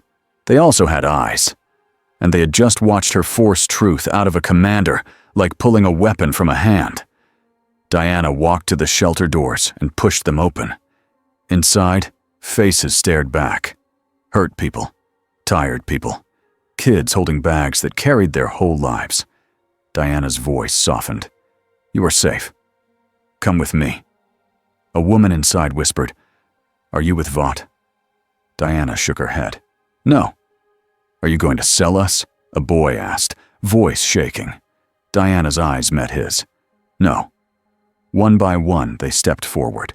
The crowd outside shifted again, not sure what to do with the sight of real fear and real need. Vought's cameras kept rolling. Annie stood beside Diana, light in her hands like a warning.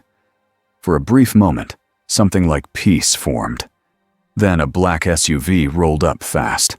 The door opened. Butcher stepped out. He looked at the crowd, the cameras, the vote line. He muttered, "Bloody hell." MM and Huey followed from the other side, moving quick. Kimiko was with them, silent and ready. Annie's eyes widened. "You brought them." Huey raised his hands. "We didn't know you'd be here, okay? We got a tip and—" Butcher cut in, eyes locked on Diana. "This is your bait." Diana didn't argue. "Yes." Butcher's mouth tightened. "And now you've walked right into it." Diana's voice was calm. "And now I will walk out. With them." Butcher looked at the people leaving the shelter. Kids, women, injured, his jaw clenched hard. Even he couldn't pretend not to care when it was right in front of him. He spat to the side. "Fine, then we do it fast." Diana's eyes flicked to him, warning. Butcher held up his hands. "No killing? Yeah. Got it." He looked at Huey. "Move 'em." Huey nodded and started guiding people toward the alley side, away from the cameras. MM positioned himself like a wall. Kimiko stayed at the back, watching for anyone who tried to grab a kid. Diana stood at the front, shield raised, absorbing the rocks that still flew. Annie's light flared brighter, blinding a few cameras and making people stumble back. And Vought watched it all. Not upset, not surprised, because the real move was still coming. 2 blocks away, in a quiet van with tinted windows, a Vought operative watched the live feed. He spoke into a radio. "She's engaged. She's protecting the group." A voice replied, calm. "Proceed." The operative nodded to the driver. "Bring in the secondary team." The van rolled forward, and on a rooftop above, a drone camera adjusted angle. The story was being built, frame by frame. Diana guided the last of the shelter residents into an alley behind a closed bakery and an empty storefront. Huey tried to keep his voice calm as he spoke to a teenage boy with shaking hands. "It's okay, just keep moving. Don't look at the cameras. Look at me, okay?" The boy nodded, breathing too fast. MM lifted a woman's bag and carried it without asking. Kimiko crouched near a little girl, offering her a candy she'd found somewhere in her pocket, like it had been there forever. The girl took it with a cautious look. Annie stood near Diana, scanning rooftops. "Something's wrong," Annie whispered. Diana's eyes were already up. She felt it too. Not magic, not destiny. A pattern. People shifting. A crowd held in place too perfectly. Vought security moving like they were waiting for a cue. Diana's hand tightened on her shield strap. Then she heard the hum. Not a helicopter. A deeper, sharper buzz. She looked up. A small drone zipped overhead and dropped something. It clinked on the pavement. A cylinder rolled. Then it hissed. White smoke burst out. People coughed. Eyes watered. Panic surged. Huey shouted, "Gas!" MM's voice boomed. "Cover your faces! Move!" Annie's light flashed instinctively, but it didn't stop smoke. Diana moved first. She slammed her shield down over the cylinder, sealing it. The smoke still leaked at the edges.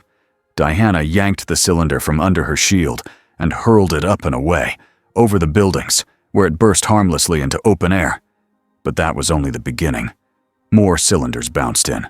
3, 5, 10. A net. Not meant to kill. Meant to scatter. Meant to turn protection into chaos. Diana's eyes narrowed. "Stay together!" she shouted. Her voice cut through panic like a blade. People listened. Not because she was famous. Because she sounded like someone who had done this before. Diana stepped into the center of the group and lifted her shield high. Annie moved in close, using light to mark safe paths. Grabbed 2 kids and pulled them under the shield's cover. Kimiko took the rear, ready to strike anyone who tried to grab someone. Butcher didn't help with comfort. He helped with direction. "Left," he barked. "Down that service tunnel." Huey pointed. "There's a door." A heavy boot slammed into the alley entrance. A man in black armor stepped in, face covered, rifle raised. Behind him, more. Not Vought security. Not police. This was a kill squad with better gear. They moved in pairs. Quiet. Fast. Trained. Butcher's eyes widened slightly. "Oh, Diana stepped forward before he could finish. She raised her bracelets. A burst of sound hit them, sharp and painful, like a weaponized scream. Kids covered their ears.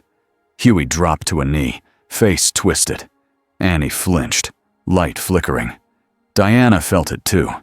It didn't hurt like it hurt them, but it was meant to disrupt balance and focus. Anti-soup tools. Diana's expression turned cold. She had been right. They didn't want to capture her. They wanted to shape her choices. The armored man shouted through a voice modulator, "Stand down. You are an unregistered hostile." Diana's voice was steady. "Move away from the civilians." The man fired. Not bullets. A net of high tensile wire, shot like a web, meant to bind and conduct. Diana snapped her shield forward. The net hit the shield and tangled, sparking. She tore it off with one hand and flung it aside. The squad fired again, this time with heavy rounds aimed at the ground near the group, kicking up debris to scare people into running. Diana planted her feet. She lifted her shield and walked forward through the fire like the air itself refused to betray her. Annie stared, breath caught. Muttered, "Jesus." Butcher didn't speak. Even he looked shaken. Diana closed the distance fast. One operative swung a baton crackling with electricity. Diana caught it mid-swing and snapped it in half, not with rage, with control. She struck the operative once with the flat of her shield. He flew backward and hit the wall, sliding down, alive but stunned. The next operative rushed in with a blade meant to pierce armor. Diana twisted aside and tapped his wrist with her fingers. His grip failed. The blade fell. Kimiko snatched it and tossed it away, eyes wild. Annie raised her hands, light flaring bright enough to blind. The squad staggered, vision disrupted. Diana used the opening. She moved like a teacher correcting a line of students. Step. Turn. Block. Disarm. Drop. No wasted motion, no show. Just results. But the squad had one more trick. A larger operative stepped in carrying a launcher. He aimed it at the ground near the civilians. Diana's eyes narrowed. "No." She threw her lasso. It snapped around the launcher barrel. She yanked. The weapon flew out of his hands. The lasso tightened around his arms before he could react, binding him to the ground. The gold light pulsed. The man's breath hitched. Diana stepped over him. "Who sent you?" He tried to laugh. It came out as a choke. "I can't," he gasped. "Yes, you can," Diana said, voice calm. "Truth is not a choice. It is a fact." The man's words spilled out. "Vought Special Operations. Black Site Cleanup. We were told to provoke you, force you to strike, force you to—" Diana's eyes sharpened. "Force me to look like a monster." The man swallowed. "Yes." Butcher's head snapped up. "Where's the black site?" The man's face twisted, fighting the lasso. Diana looked at Butcher. "Not yet." Butcher bristled. "We don't have time." Diana's voice cut through him. "We don't use truth as a weapon for revenge. We use it to save people." Butcher's jaw clenched so hard it looked like it might crack. Diana turned back to the bound operative. "Where do you take the people you clean up?" The man's eyes widened, and then the answer came out, ugly and real. "Red River Facility," he said. "Warehouse conversion, underground levels. They keep rejects, witnesses, test subjects, anyone who knows too much." Annie's breath caught. "That's real." MM's face darkened. "I've heard whispers." Huey whispered, "Oh my God." Diana's voice stayed steady. "Coordinates." The man rattled them off. Butcher's eyes gleamed, hungry. Diana saw it, and she stepped between that hunger and the helpless people behind her. "First," Diana said, "we move them to safety." Butcher scoffed. "And then what?" "We ask vote nicely." Diana's gaze turned sharp. "And then we go to that place and free them." Kimiko's eyes flashed. Annie nodded once, hard. Looked at Diana and saw something he hadn't seen in years. A plan that didn't start with hatred. Huey exhaled shakily. Okay. We can do that." Butcher stared at Diana like she was an impossible problem. Then he muttered, "Fine." He pointed down the alley. "Cars are 2 streets over. Move." Diana released the operative's arms from the lasso, leaving him tied and unable to chase. She didn't kill him. She didn't even break him. She simply took his power away. Then she turned to the group of shelter residents, voice gentle again. "Stay close," she said. "We are leaving." And as they moved, Vought's cameras caught only pieces. Smoke, shouts, light, a shield, enough to build any story they wanted, unless someone told the truth first. Red River Facility sat in an industrial zone where nobody asked questions, the kind of place where trucks came and went, and workers kept their heads down. From a distance, it looked like a normal warehouse. That was the point.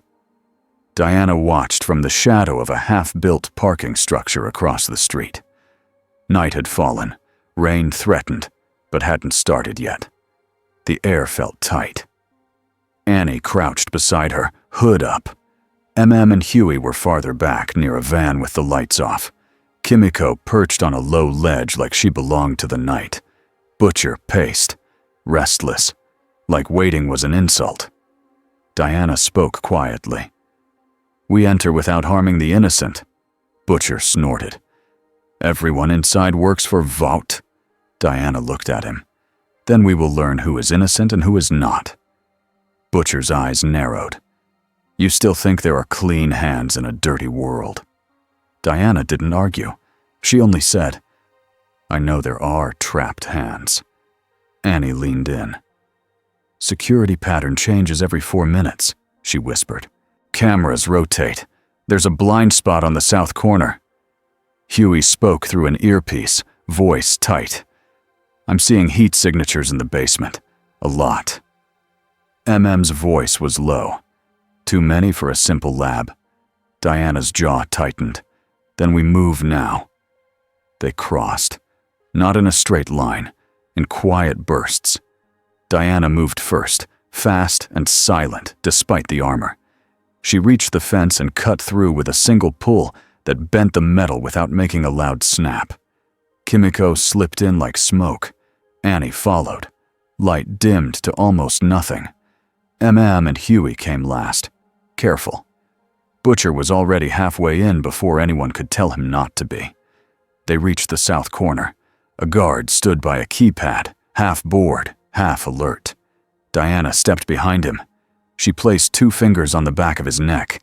He went limp before he could shout. Diana caught him and lowered him to the ground without a sound. Huey stared, wide-eyed. "That was sleep," Diana whispered. "Not harm," Butcher muttered. "Could have been quicker with a bullet." Diana ignored him. Annie worked the keypad with stolen codes she'd pulled earlier. The door clicked. They slid inside. The warehouse smelled like bleach and metal. The lights were too bright for midnight. Rows of shelves held crates marked with numbers, not names. Voices echoed faintly through vents. Not workers, not machines. People. Diana's face hardened. They moved deeper. A hallway opened to a stairwell going down. A sign on the wall read, "Authorized personnel only." But that wasn't what made Huey's stomach turn. It was the other sign, half torn, taped over, as if someone wanted to forget it existed. Subject housing.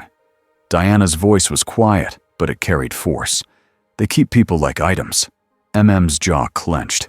Yeah. They went down. The basement was colder. The air was thick with the smell of fear and medicine. Cells lined the walls. Not cages with bars, but glass rooms with locks and vents. Inside some, people sat on mats with blank eyes.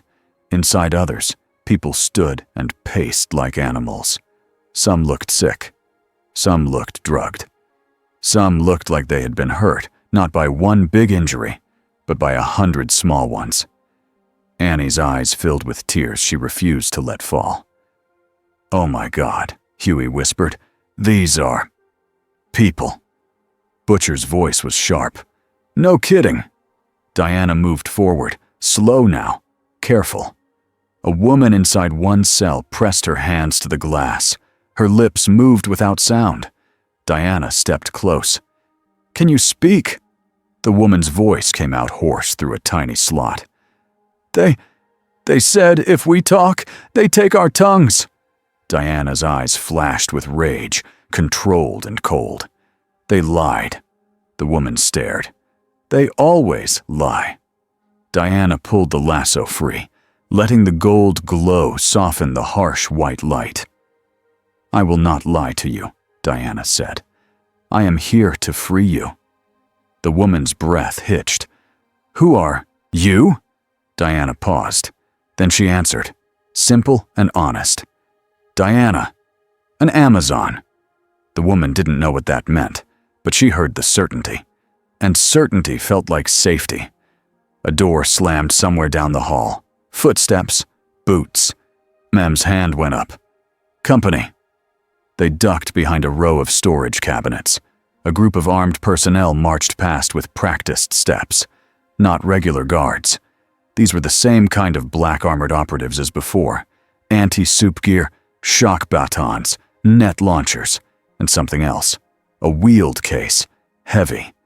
Butcher's eyes narrowed. "What's in the box?" Huey whispered. "Does it matter?" It did, because the case stopped in front of the central control room. A technician opened it. Inside was a collar, thick, metal. Needles folded inside like teeth. Annie's face went pale. "No." MM's voice was tight. "Control device."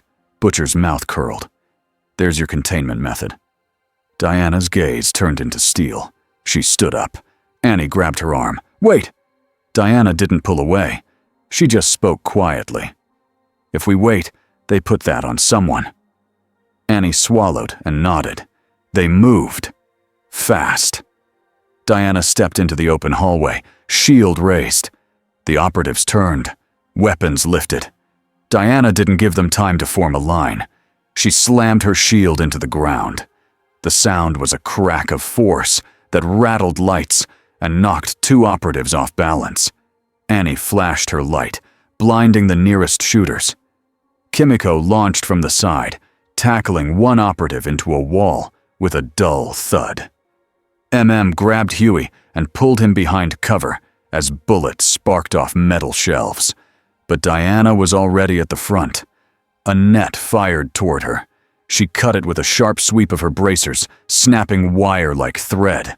A shock baton swung for her ribs.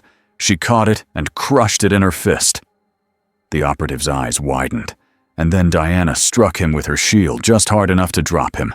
Butcher fired his gun at the ceiling near an operative's feet, not to kill, but to scatter. "Move!" he shouted, like he was angry at the air itself. Diana pushed into the control room. Inside, screens showed every cell, every person, every lock. A technician reached for a panic button. Diana's lasso snapped out. It wrapped the technician's wrist and yanked his hand away from the button. The gold glow flared. The technician's mouth opened, words spilling out, terrified. "They'll kill me," he screamed. "They'll kill me if I help you." Diana's voice stayed calm. "If you continue, you help them kill others." The technician sobbed. I just do what I'm told." Diana looked at the screens. Faces. Fear. Lives in boxes. She leaned in, eyes steady. "Then tell me who told you." The technician fought it. His body trembled. Then the truth came out. "Edgar," he choked. "Special operations. They run it off books. The orders come down through coded channels. They erase footage. Diana's eyes narrowed. "How do we open the cells?" The technician pointed shakily. "Master switch, but if I—" Diana's voice was firm. "Do it." The technician's hand moved on its own, pulled by truth and fear. He flipped the switch. Locks clicked down the hall like a chain of tiny doors opening. Glass slid. Air vents hissed, and then the basement filled with a new sound. People. Crying, coughing, shouting. Not all sane, not all safe, but all human. MM's voice came through the chaos. "Diana, we've got movement! They're panicking!" Huey appeared in the doorway, eyes wide. "Some of them don't know where to go."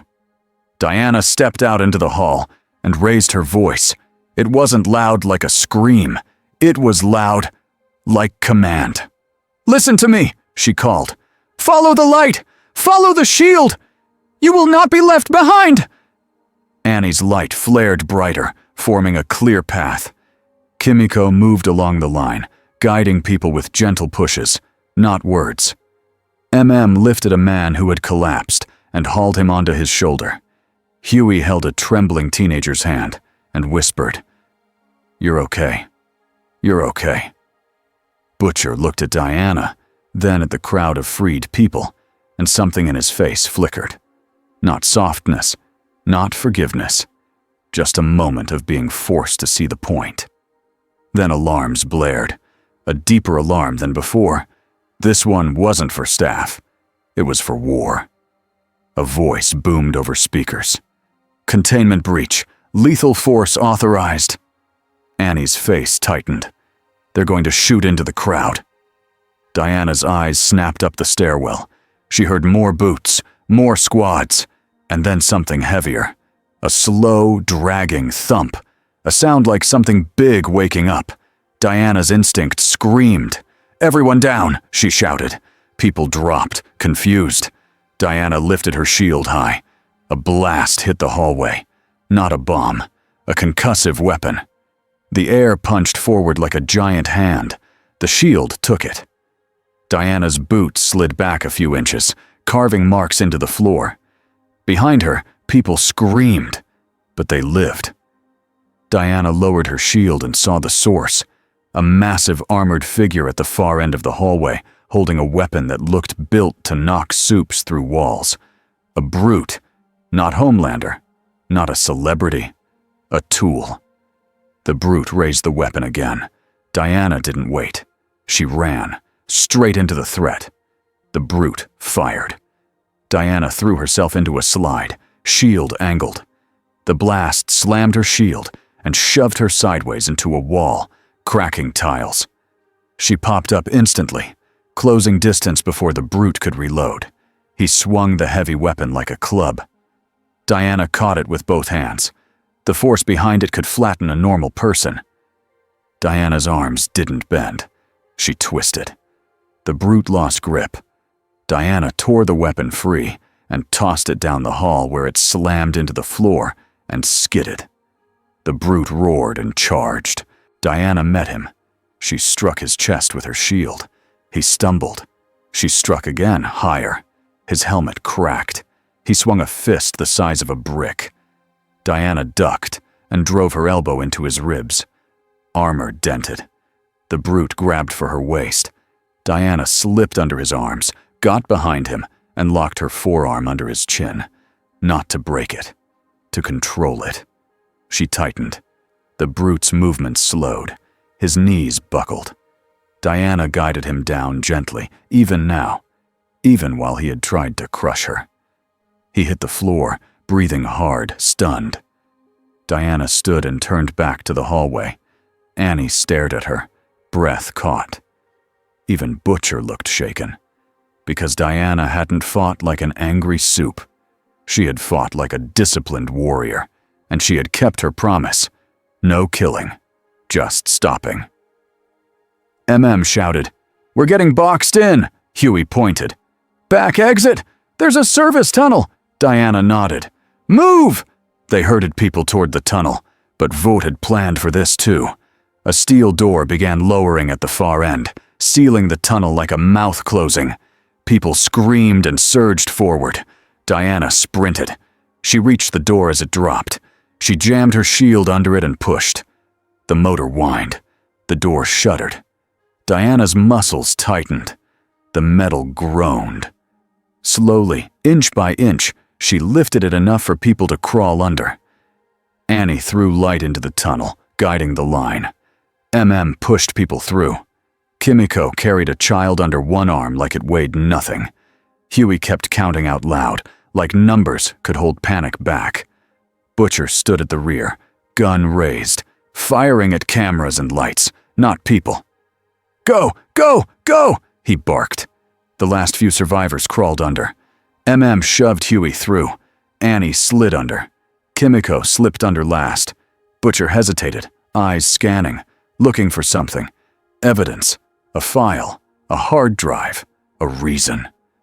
Diana held the door with one arm and thrust her lasso into the control room with the other. It snapped around a computer tower and yanked it free, cables ripping out. The tower slammed into her hand. Diana tossed it into the tunnel. "Take it," she ordered. Huey grabbed it like it was a bomb. "What is this?" "Proof," Diana said. Butcher stared at her, surprised. "You actually thought of that?" Diana didn't look at him. "I always think of that." Then the door motor surged. It tried to crush down. Diana pushed harder, holding it above her like a falling ceiling. Her feet slid back. Her boots dug grooves into the concrete. And still she held. "Go," she said again, voice tight now. "I will follow." shouted, "Diana!" Diana's eyes stayed on the gap. "Go!" Didn't argue. He disappeared into the tunnel with the others. Now Diana was alone on her side. Gunfire rattled behind her, operatives pouring in. One shouted, "Take her down!" Diana's jaw clenched. She had a choice. Stay and fight, and risk the tunnel being sealed on the freed people. Or leave the fight, and let Vought claim she fled. Diana chose the people. Always. She shoved the door upward one last time, creating a bigger gap, and dove under it into the tunnel. The door slammed down behind her like the end of a chapter. In the darkness of the service tunnel, the freed people huddled and moved forward, guided by Annie's dim light. Huey carried the computer tower like his life depended on it. Butcher moved with a limp of anger, eyes scanning for an exit. Kept the group together. Kimiko stayed at the rear, listening. Diana walked in the middle, shield on her back, lasso in hand. Her breathing was steady, but her eyes were burning. Because she had seen the cages, and she had felt the system tighten when she tried to open them. Annie looked back at her in the dim light. "They're going to burn that place," Annie whispered. Diana nodded once. "Yes." Huey's voice shook. "And they're going to say it was you." Diana's voice was quiet but solid. "Then we will tell the truth louder." Butcher snorted. "Truth doesn't win in this world." Diana turned her head, eyes catching the faint light. "Then we will make a world where it can," she said. The tunnel opened into a drainage channel behind the warehouses. Cold air hit their faces. Somewhere behind them, the facility alarms continued, and then, far away above, a new sound rose, A clean, sharp roar. A figure cut across the sky, fast. Homelander. He was coming. Not to save the trapped, to control what the world saw next. Diana watched the sky through the tunnel opening. Her face was calm, but her body was ready. Because now, Vought couldn't pretend she was a guest, and Homelander couldn't pretend she was a joke. They had caged people. She had opened the cages, and the war over truth had truly begun. The drainage channel opened into cold night air, and the freed people stumbled out like they were learning how to breathe again. Annie's light stayed low, just enough to guide them. Huey kept looking over his shoulder. Kept counting heads. Kimiko stayed at the back, listening for footsteps. Diana walked in the middle, shield on her back, lasso in her hand. Above them, the sky ripped with a fast sound. Homelander. His shadow crossed the clouds, then he dropped lower, scanning the streets like he was searching for a lost toy. Butcher's voice came out rough. "He's hunting!" Diana's eyes lifted. "Then we don't give him a crowd." She pointed to a narrow route between buildings. "Into cover. Now." They moved fast through alleys and service roads. Diana didn't run ahead. She stayed with the slowest people. She lifted a weak man onto her shoulder without making it a show. She carried him like it was normal. A child started to cry. Diana crouched beside him for half a second. Her voice softened. "Breathe. Follow the light. You are not alone." The child nodded, wiping his face with a sleeve. Far above, Homelander's voice boomed through the night like a speaker. "Diana!" People flinched at the sound of their name being owned. Diana didn't flinch. Butcher hissed. "If he sees them, he'll—" "I know," Diana said. She stopped at a junction where the alley split. Annie looked at her. "What are you thinking?" Diana's eyes tracked the sky. "He wants me to chase him. He wants me away from the witnesses." Huey clutched the heavy computer tower to his chest. "This is evidence, right? Like, real evidence?" "Yes," Diana said, "and evidence needs living mouths to speak." Frowned. "We need a safe place." Annie's voice was tight. "I've got one. Not Vought. Not official. A church basement. The pastor hates Vought." Butcher snorted. "Hates Vought or loves donations?" Annie shot him a look. "Hates Vought." Diana nodded. "Take them there." Butcher looked at her like she'd just offered him the wrong answer on purpose. "And you?" Diana's gaze stayed on the sky. "I will draw him away." Annie stepped closer, urgent. "No, that's what he wants." Diana didn't deny it.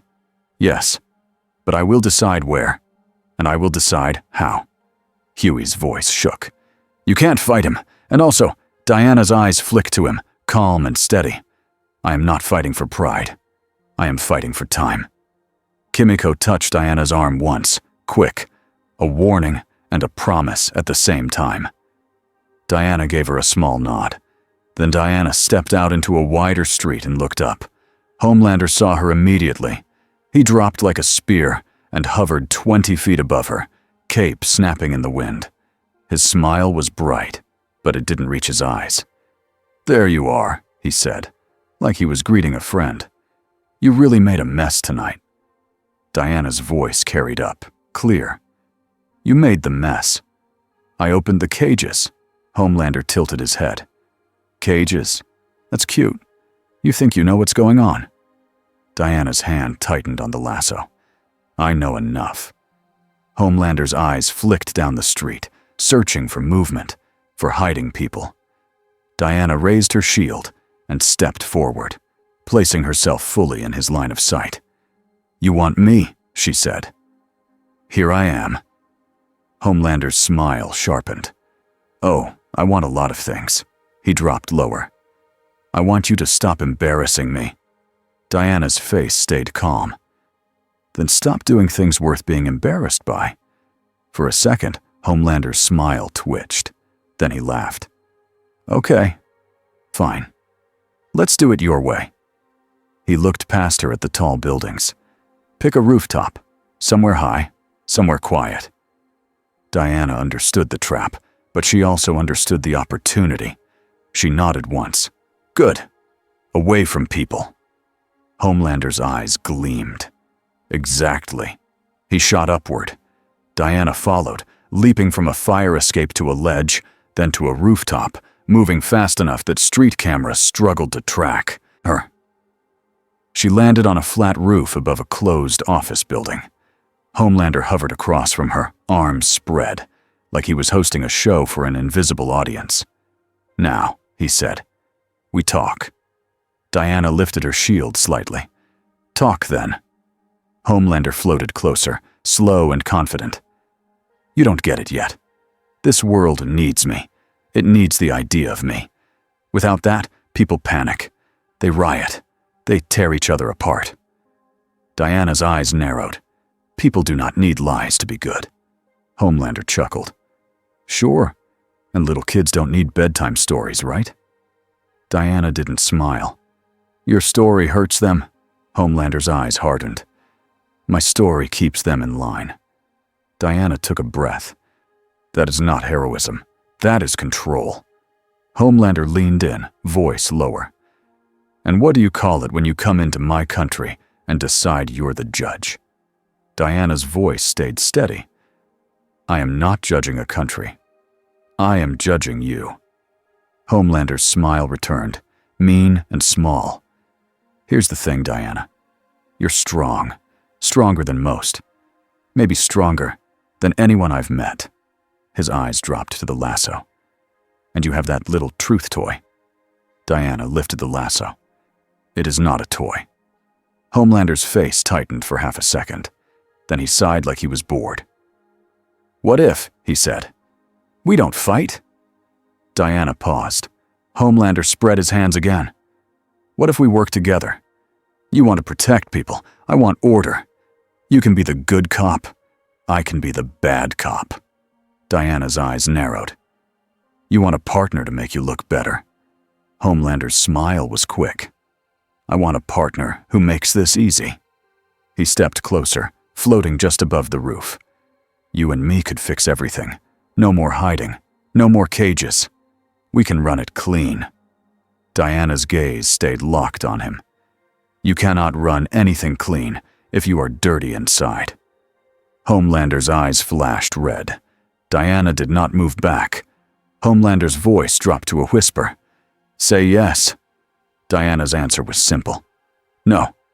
The air changed. Homelander surged forward. Diana met him with her shield. The clash cracked rooftop tiles. Homelander drove her backward, trying to overpower her with raw force and anger. Diana planted her feet and stopped. Then she pushed back. Homelander's eyes widened, furious at the fact that the world wasn't bending. He grabbed for her throat. Diana caught his wrist, twisted, and redirected him away from the roof edge. She didn't want him to fall into the street below. She wanted him nowhere near civilians. Homelander jerked free and fired heat vision. Diana crossed her bracelets. The beam split and scorched the roof behind her, cutting a clean black line across concrete. Homelander dove in, trying to hit her faster than she could block. Diana's movement stayed tight and controlled, not flashy, not random. Like she had trained for war with people who were faster than fear. She struck him once with the edge of her shield, hard enough to send him skidding back. Homelander hovered, chest rising and falling. His face was not just angry now, it was confused. He had lived in a world where nobody truly stopped him. Now someone was stopping him without even trying to hurt the innocent. That made him feel small, and that made him dangerous. Diana lifted the lasso, letting it glow. Stop! Speak truth! Homelander snarled. I don't have to! Diana threw the lasso. It snapped around his forearm. Homelander froze like he'd been shocked. His jaw clenched. Diana stepped forward, voice low and firm. Tell me the truth. Did you send men to that facility to hide people? Homelander fought it. He gritted his teeth so hard his cheek muscles jumped. Then the words ripped out anyway. Yes, he spat. Vought did. I allowed it. Diana's eyes sharpened. Did you know there were children? Homelander's face twitched. The truth came out, ugly and flat. Yes. Diana's voice turned colder. And you did nothing. Homelander's lips peeled back in a grin that looked like pain. I didn't care. For one silent second, Diana felt something heavy settle in her chest.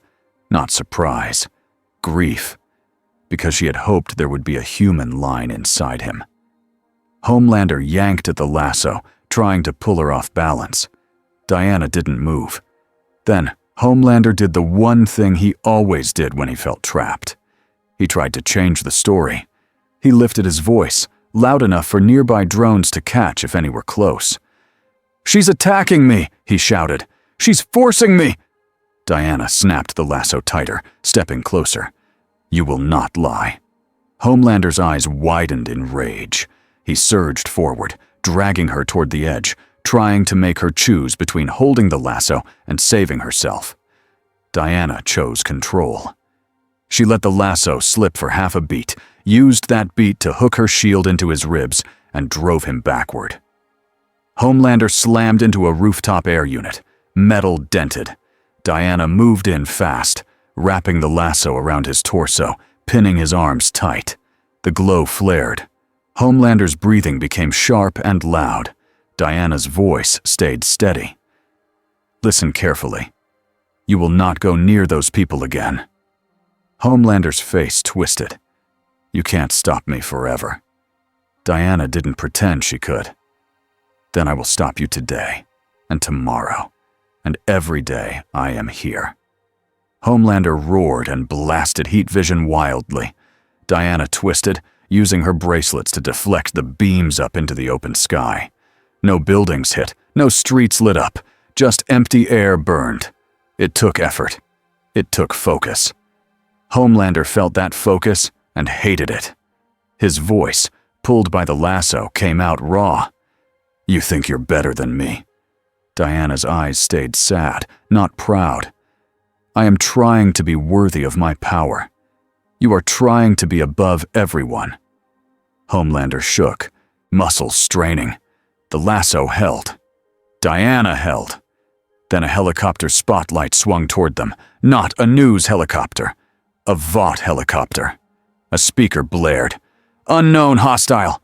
Release Homelander immediately!" Diana looked up.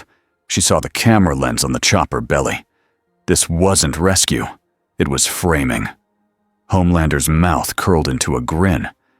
"Oh, look, they found us." Diana's eyes narrowed. She understood the next move before it happened. They were going to shoot. Not to kill her. To make her look violent. To make her look unstable.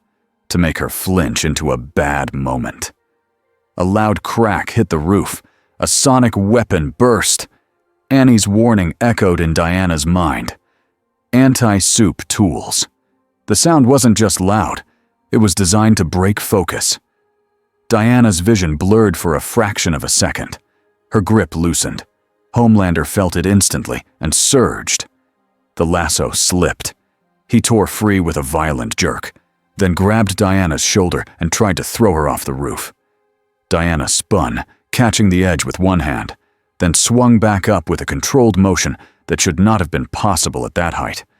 She landed again, steady.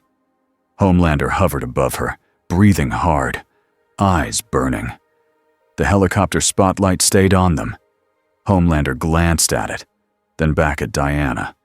His face softened into a perfect smile again, as if someone had flipped a switch. "See?" he called out, loud for the camera. "She's dangerous. She's unstable. She's forcing people to say things." Diana's voice cut through, calm and clear. "You said you did not care about children in cages." Homelander laughed like it was a joke. "She's putting words in my mouth." Diana didn't argue. She pulled the lasso up, held it high, and spoke to the helicopter. "Bring your leader," she said. "Bring Edgar. Bring your witnesses. Bring your cameras. I will show the truth in full light." Homelander's smile twitched. He didn't like her turning the stage into a weapon for honesty. He lunged again. Diana met him, not with rage, but with a hard choice. She grabbed his wrist, jumped, and used his momentum to drag both of them upward and away from the buildings, higher into open sky, higher into a space where there were no civilians beneath. Homelander's eyes widened. "What are you doing?" "Moving the battlefield," Diana answered. Homelander snarled and tried to slam her. Diana held him close, shield between them, lasso wrapped around his arm again. Above the city, the fight became silent from the ground's point of view. Just two small shapes in the sky. But inside that space, it was intense. Homelander punched. Diana blocked. Homelander tried to laser. Diana deflected. Homelander tried to flee. Diana held the lasso tight enough to keep him tethered. He couldn't escape without pulling her with him, and she was willing to be pulled, if it kept him away from people. Finally, Homelander slowed, chest heaving. His rage didn't vanish, but his calculation returned. He stared at her and smiled again, cold. "You're not from here." Diana's eyes stayed steady. "No." Homelander's voice lowered. "Then you'll leave eventually." Diana said nothing. Homelander's grin widened. "And when you do, I'll clean up your little mess. I'll put everyone back where they belong." Diana tightened the lasso. "Tell the truth." Homelander's jaw clenched. The truth snapped out like a blade. "I'll make them suffer," he hissed, "because they cheered for you." The words hung in the air. Diana felt them like a weight. Below, the city lights glittered, millions of lives, soft and fragile. Diana's voice became very quiet. "Then I will not leave." Homelander's eyes flashed with anger, but something else flashed too. Fear. Not fear of death. Fear of being denied. Diana held him there for one more second, forcing him to feel what it was like to not be in control. Then she released the lasso. Not because she gave up, because she chose a different win. She dropped away, diving back toward the rooftops, not chasing him. Homelander hovered in place, stunned, then furious. He could have chased. He could have turned it into another fight. But he saw what Diana had done. She had taken his biggest weapon, civilians, and removed it from the board. That made the fight less fun for him, and Homelander didn't like hard work. He watched her dive. Then he flew off in the opposite direction, fast, vanishing into cloud and darkness. He had retreated, not defeated, retreated. And Diana knew that was still dangerous, because a wounded ego in this world didn't lick its wounds. It made plans. 2 weeks later, the city had a new rumor. Some called her a terrorist. Some called her a saint. Most just called her the woman with the gold rope. Diana didn't have a logo. She didn't give interviews. She didn't wave at crowds. She moved at night, quietly. She checked the shelters Annie trusted.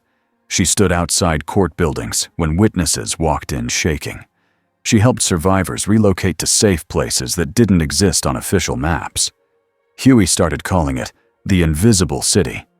It was a network of people who didn't trust Vought, but trusted each other. trained volunteers to move in groups and watch exits. Kimiko stayed near the most scared kids, wordless but present. Annie took fewer Vought events, and Ashley screamed about it so much her voice started to crack. But Annie didn't stop. She couldn't. Because once you saw the cages, you couldn't unsee them. And once you saw someone open them, you couldn't pretend it was impossible. Butcher hated all of it. He hated the waiting. He hated the careful steps. He hated the fact that Diana's way worked, even a little. He also hated that he respected her. One night, Butcher cornered Diana on a rooftop. No cameras this time. No crowd. Just wind and concrete. He slapped a folder in two, her hands. Diana looked down. It was paperwork. A contract. At the top, in bold letters, it read, "Alliance terms." Diana looked up at him. Butcher tried to keep a straight face. He failed. "What?" he snapped. "You like rules, don't you?" Diana stared at the folder like it was a strange insect. "You wrote me a contract." Wrote most of it, Butcher admitted. "I added the fun parts." Diana opened it and read fast. No killing without necessity. No civilians used as bait. No plans made without the group's knowledge. A long list of boundaries that looked like someone had tried to build a fence around a fire. Diana closed it. Then she asked the question she always asked. "Is it honest?" Butcher rolled his eyes. "Oh, for..." Diana lifted the lasso slightly. Butcher groaned. "Fine. Yes, mostly. The parts wrote are honest. The parts I wrote are aspirational." Diana's mouth almost smiled. Butcher noticed and looked offended. "Don't." Diana handed the folder back. "I will not sign away my freedom. But I accept the boundaries." Butcher blinked. "You accept the..." "I accept the goal," Diana said. "I accept the people we protect. I accept the need for planning." Butcher stared like she had just answered the wrong question and still somehow won. Then he muttered, "You're unbelievable," and walked away. Huey, watching from the stairwell, whispered to Annie, "Did she just outcontract Butcher?" Annie whispered back, "Yes. Yes, she did." Vought didn't sit still. Vought never sat still. A new event was announced, a national safety address. Homelander would speak. Government officials would stand beside him. Vought would clarify the danger of unregistered threats. Diana would be named, without her consent, as the reason new rules were needed. It was a cage made of words. Edgar sent an invitation, not to Diana, to Annie. Annie read it in a Vought hallway and felt sick. They wanted her present to prove the Seven was united. They also wanted her close enough to threaten without saying it out loud. Annie met Diana later in a quiet basement room beneath the church. The survivors were asleep on cots around them. Huey sat with the computer tower on the floor, cables running to a borrowed laptop. Stood guard at the door. Kimiko watched the stairwell. Butcher leaned in a corner, arms folded, pretending he didn't care. Annie spoke softly. "They're going to call you a terrorist on live TV." Diana's eyes narrowed. "Then they will lie on live TV." Huey lifted his hand. "We can counter it. We pulled files, schedules, orders, Red River. It's real." Nodded. "But if we dump it online, Vought will claim it's fake." Butcher scoffed. "They'll claim the sky is fake." Diana looked at Annie. "Who will be on stage?" Annie swallowed. "Homelander, a senator, a public safety official, and Vought will have experts. Ready?" Diana's gaze sharpened. "And Edgar?" Annie nodded. "In the shadows. Always." Diana took a slow breath. Then she made a decision. "We go," Diana said. Huey's eyes went wide. "Go where? To the address?" "Yes," Diana said. Frowned. "That's a trap." "I know," Diana replied, "but traps can be turned." Butcher pushed off the wall. "Now you're speaking my language." Diana looked at him. "No, I am not." Butcher held up his hands. "Fine. Fine. Truth and flowers." Diana's voice stayed firm. "We bring witnesses." Annie's face tightened. "They won't let them near the stage." Diana's eyes stayed steady. "Then we do not ask permission." Huey swallowed. "Okay, that's terrifying." Diana rested a hand lightly on his shoulder. "You have already done terrifying things. This time, we do it for the right reason." Huey's throat bobbed. "Okay." Butcher smirked. "Look at that. She's giving pep talks now." Diana didn't look at him. "If you sabotage this for revenge, I will stop you." Butcher's smile faded. Yeah. But his eyes said he heard her. and that mattered. The plaza where the address took place was packed. Barricades, spotlights, huge screens, flags, a perfect stage. Vought security stood in clean lines. Government officials smiled like they were wearing masks. Homelander hovered above the stage, cape shining under lights. He looked like a god in a picture. Annie stood off to the side with the other 7 members who were still willing to show up. Her face was calm. Her stomach was not. From behind a service corridor, Diana watched. She was not in armor now. Not fully. She wore a plain coat over her gear, hood up. Not to hide in shame. To move without starting a riot. MM stood beside her, tense. Huey held a small camera, hands shaking. Butcher looked like he wanted to set the whole stage on fire. Kimiko was already gone into the crowd, moving like a shadow. Diana spoke quietly. "Remember, we do not harm civilians." Butcher muttered, "We get it." Homelander's voice boomed through speakers. "My fellow Americans!" the crowd cheered. Diana watched their faces. Many were just scared. Many were just tired. Many wanted a simple story. Homelander continued. "There are threats we can't see. Threats that don't follow rules. Threats that don't respect our laws." The big screen showed blurry footage of Diana in smoke, cut to look chaotic. Huey whispered, shaking, "That's edited. That's not what happened." Diana's jaw tightened. "I know." A senator stepped forward and spoke into a microphone about registration, oversight, and protecting the public. Then Homelander lifted a hand, smiling. "And don't worry," he said warmly. "We will handle it." Diana stepped forward. She walked out of the service corridor into the open. The crowd noise shifted, like a wave changing direction. Phones rose, voices shouted. Some cursed, some cheered, some screamed. "It's her!" Vought security moved fast to intercept. Diana didn't run. She didn't attack. She kept walking. An officer blocked her path, weapon raised. "Stop!" Diana's voice carried, calm and clear. "I am here to speak truth." The officer hesitated. Then he lunged, following orders. Diana moved in a blur, took the weapon gently, twisted it free, and handed it back. Barrel pointed down. No harm, no panic, just control. The crowd murmured. Homelander hovered lower, smile fixed. "Oh," he said into the mic. "Look who decided to show up. Isn't this convenient?" Diana stepped to the edge of the stage area, still behind the barricade. She raised her lasso high so everyone could see it. Gold light glowed under the spotlights. People gasped. Some laughed nervously. Homelander's smile tightened. Diana spoke into the open air without a microphone, and somehow it still reached. "This lasso reveals truth," she said. "You can call me names. You can edit videos. But you cannot hide what you did."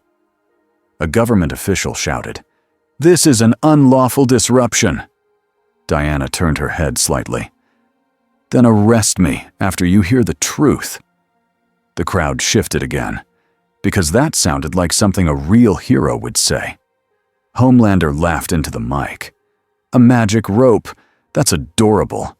Next she'll tell us she's from a fairy tale." Diana's eyes locked on him. "I am from Themyscira. I am an Amazon." The crowd rippled with confusion. Annie's breath caught on the side of the stage. Homelander's smile twitched, because he understood what the crowd didn't. A story like that didn't fit his boxes. Diana raised her voice. "Bring the man who ran Red River." Edgar stayed unseen, of course, so a Vought security commander stepped forward, trying to look brave. "I don't know what you're talking about," he said. Diana snapped the lasso out. It wrapped his wrist. The gold light flared. The man's eyes widened. His mouth opened. "No," he choked. "No, no." Diana's voice was steady. "Say it."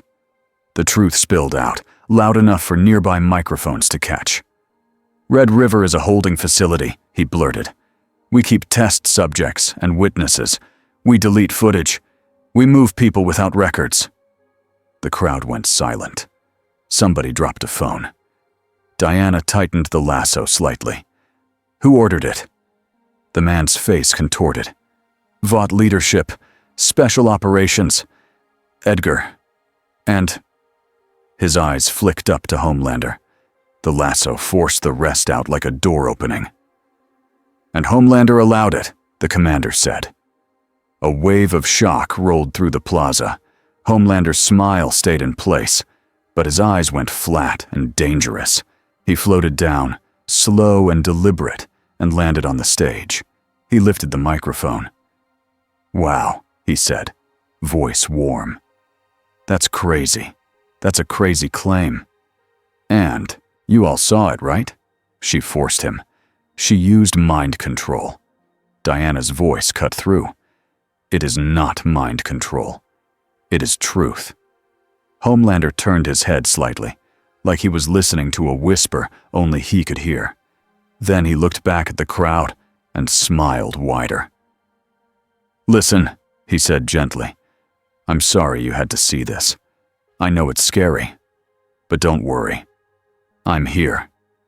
He stepped closer to Diana, close enough for the crowd to feel the tension. Diana's stance tightened. Homelander lowered his voice so only she could hear. If you do this, I will burn everything you're building. Diana didn't blink. Tell the truth. Homelander's eyes flashed red. He raised his voice again for the crowd. She's a threat. Then he moved. Fast. Heat vision fired toward the commander still bound by the lasso. Diana snapped her bracelets up and deflected the beam into the sky. The crowd screamed. Vought security surged forward. MM and Huey moved from the side corridor, pulling a few witnesses forward. Survivors from Red River, trembling but alive. Annie stepped off the stage line, hands glowing bright, blocking security cameras with a burst of light. Butcher pushed through the gap behind MM, face hard. Diana didn't look at him. She didn't need to. She was focused on Homelander.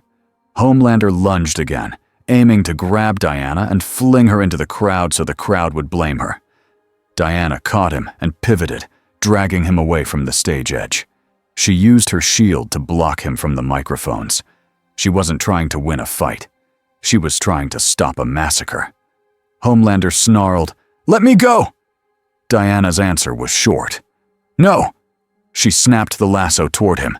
It looped around his wrist. The glow flared. Homelander froze, jaw clenched, eyes furious. Diana raised her voice for the microphones that were still live. "Tell them," she said. "Tell them what you said above the city." Homelander fought it. His whole body shook with rage. Then the truth ripped out anyway, loud and clear. "I said I didn't care," Homelander spat. "I said I'd make them suffer if they cheered for you." Silence hit the plaza like a wall. Even some Vought guards froze. Annie stared, heart pounding, like she had waited years to hear the monster admit it out loud. Huey's hands shook on the camera, but he kept recording. Butcher's face turned into stone. Homelander's eyes went wide as he realized what he had just said. He tried to laugh it off, but the lasso didn't let him. Diana's voice stayed steady. And the cages? Homelander's mouth opened, and the truth came out, raw and humiliating. "I allowed them," he shouted, "because it's useful, because it keeps people in line." A scream rose from the crowd, not a cheer, not a chant, a scream of fear and betrayal. Vought tried to cut the feed. The big screens flickered, the microphones popped. But Huey's camera was still, rolling.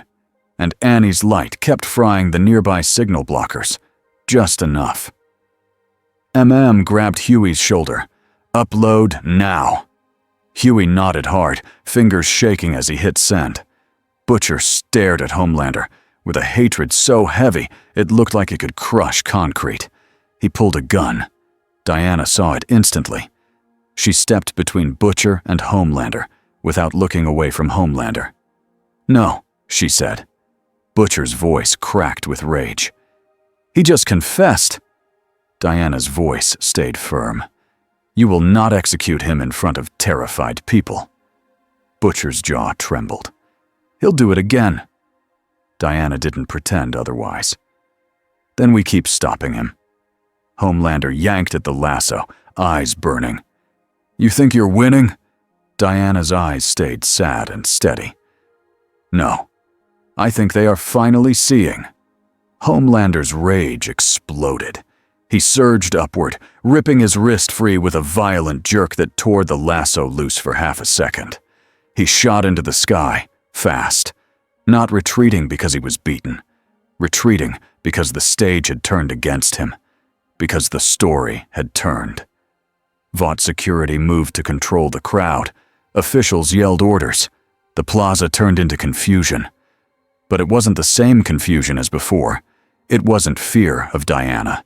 It was fear of what they had been worshipping. Diana stood at the edge of the stage area, breathing steady, lasso recoiling into her hand. Annie stepped beside her, light dimming. Annie whispered, "You just made him say it." Diana's voice was quiet.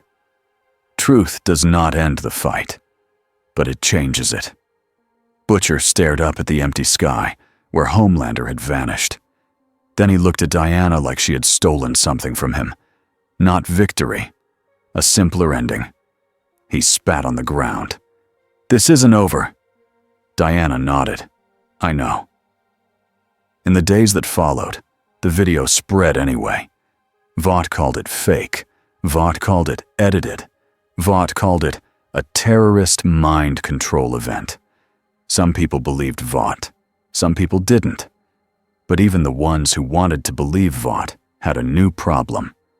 A crack. A question that wouldn't go away. Why did Homelander look so afraid of a rope? Why did he say those words at all? And why did the terrorist keep blocking attacks that could have hit the crowd? Diana didn't watch the debates. She didn't sit in front of screens and count points. She went where the fear lived. She stood outside shelters at night. She walked survivors to courtrooms. She helped people move apartments when Vought-linked fans showed up with cameras and threats. Her new routine was simple. Protect. Listen. Tell the truth when asked, and refuse to be owned. The contract problem didn't stop, of course. A lawyer showed up at the church basement one morning with a smile that shook at the edges. "Ms. Diana," he said, holding out a folder. "This is a mutual agreement for everyone's safety." Diana looked at the folder. Then she asked the question, "Is it honest?" The lawyer swallowed. His eyes flicked to the lasso at her hip. He whispered, "No." Diana nodded, calm. "Then try again, but try with truth." The lawyer left without the folder. Huey watched from the stairwell, half amazed, half terrified. MM muttered, "She's training lawyers now." Kimiko made a small sound that might have been a laugh. Annie leaned against the wall, tired, but steady.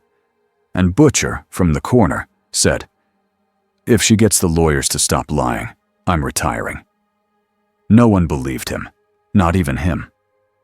A week later, Diana stood alone at a small memorial near a subway entrance. No cameras, no crowd. Just a candle line and a few flowers left by strangers. A name plaque sat on the wall for people who had died in incidents that Vought had called accidents. Diana read the names slowly. She didn't know them. That didn't matter. She placed a simple white flower down and stepped back. Footsteps approached. Diana didn't turn right away. She could tell who it was by the way the person tried to walk quietly, but couldn't hide their weight. Maeve. Queen Maeve stopped a few feet away, hands in her jacket pockets, face tense like she didn't know what to do with her own emotions. "Thought you'd be somewhere dramatic," Maeve said. Diana finally turned. "This is dramatic." Maeve's mouth twitched. "Fair." A quiet beat. Maeve's eyes flicked to the memorial names. "I watched that broadcast," she said. "I watched him, Say it. Diana nodded. You looked like you already knew. Maeve's eyes hardened. Yeah, I knew. Diana's voice was gentle but direct. And you stayed. Maeve flinched, like the words hit a bruise. Don't. Diana didn't back away from truth. Why? Maeve stared at the ground. Then she forced herself to look up. Because leaving doesn't save anyone. And staying, at least, lets me block some of the worst. Diana studied her. You have been living with a leash. Maeve gave a bitter laugh. We all have. Diana's gaze sharpened. Not all. Not anymore. Maeve looked at Diana's lasso. Then she looked at Diana's face. You're not leaving, Maeve said. It wasn't a question. Diana's answer was calm. Not while he is still hunting. Maeve swallowed. He's going to come for you. Diana nodded. Yes. And he'll come for anyone near you, Maeve added. Diana's eyes softened. That is why I keep people moving. That is why I build safety quietly. Maeve's voice got rough.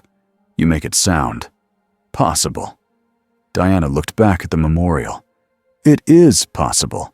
It is just hard. Maeve stared at her for a long moment. Then Maeve did something small, but important.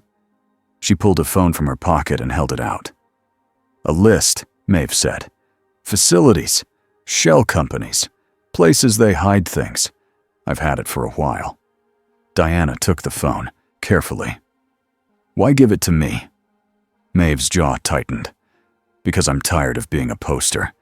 And because, when you showed up, I remembered what a warrior is supposed to feel like. Diana nodded once. Then walk with us, Maeve. Not on a stage. In the dark places. Maeve hesitated. The hesitation was fear. Not of dying. Of choosing. Maeve exhaled. I can't promise I'm good. Diana's voice was steady. Promise you are honest. Maeve's mouth twitched again. Fine. Honest. Diana gave a small, rare smile. That is enough to start. Maeve glanced around the quiet memorial, then back at Diana. So what now? Diana looked over the city, lights stretching in every direction. Her voice stayed simple. Now, we keep protecting, she said. We keep freeing. And we keep telling the truth, even when it makes powerful people angry. Maeve stared out too, then nodded slowly, like she was accepting the weight of it. Diana coiled the lasso back onto her hip, not as a threat, as a promise. Because in this world, truth didn't fall from the sky. It had to be held. Every day.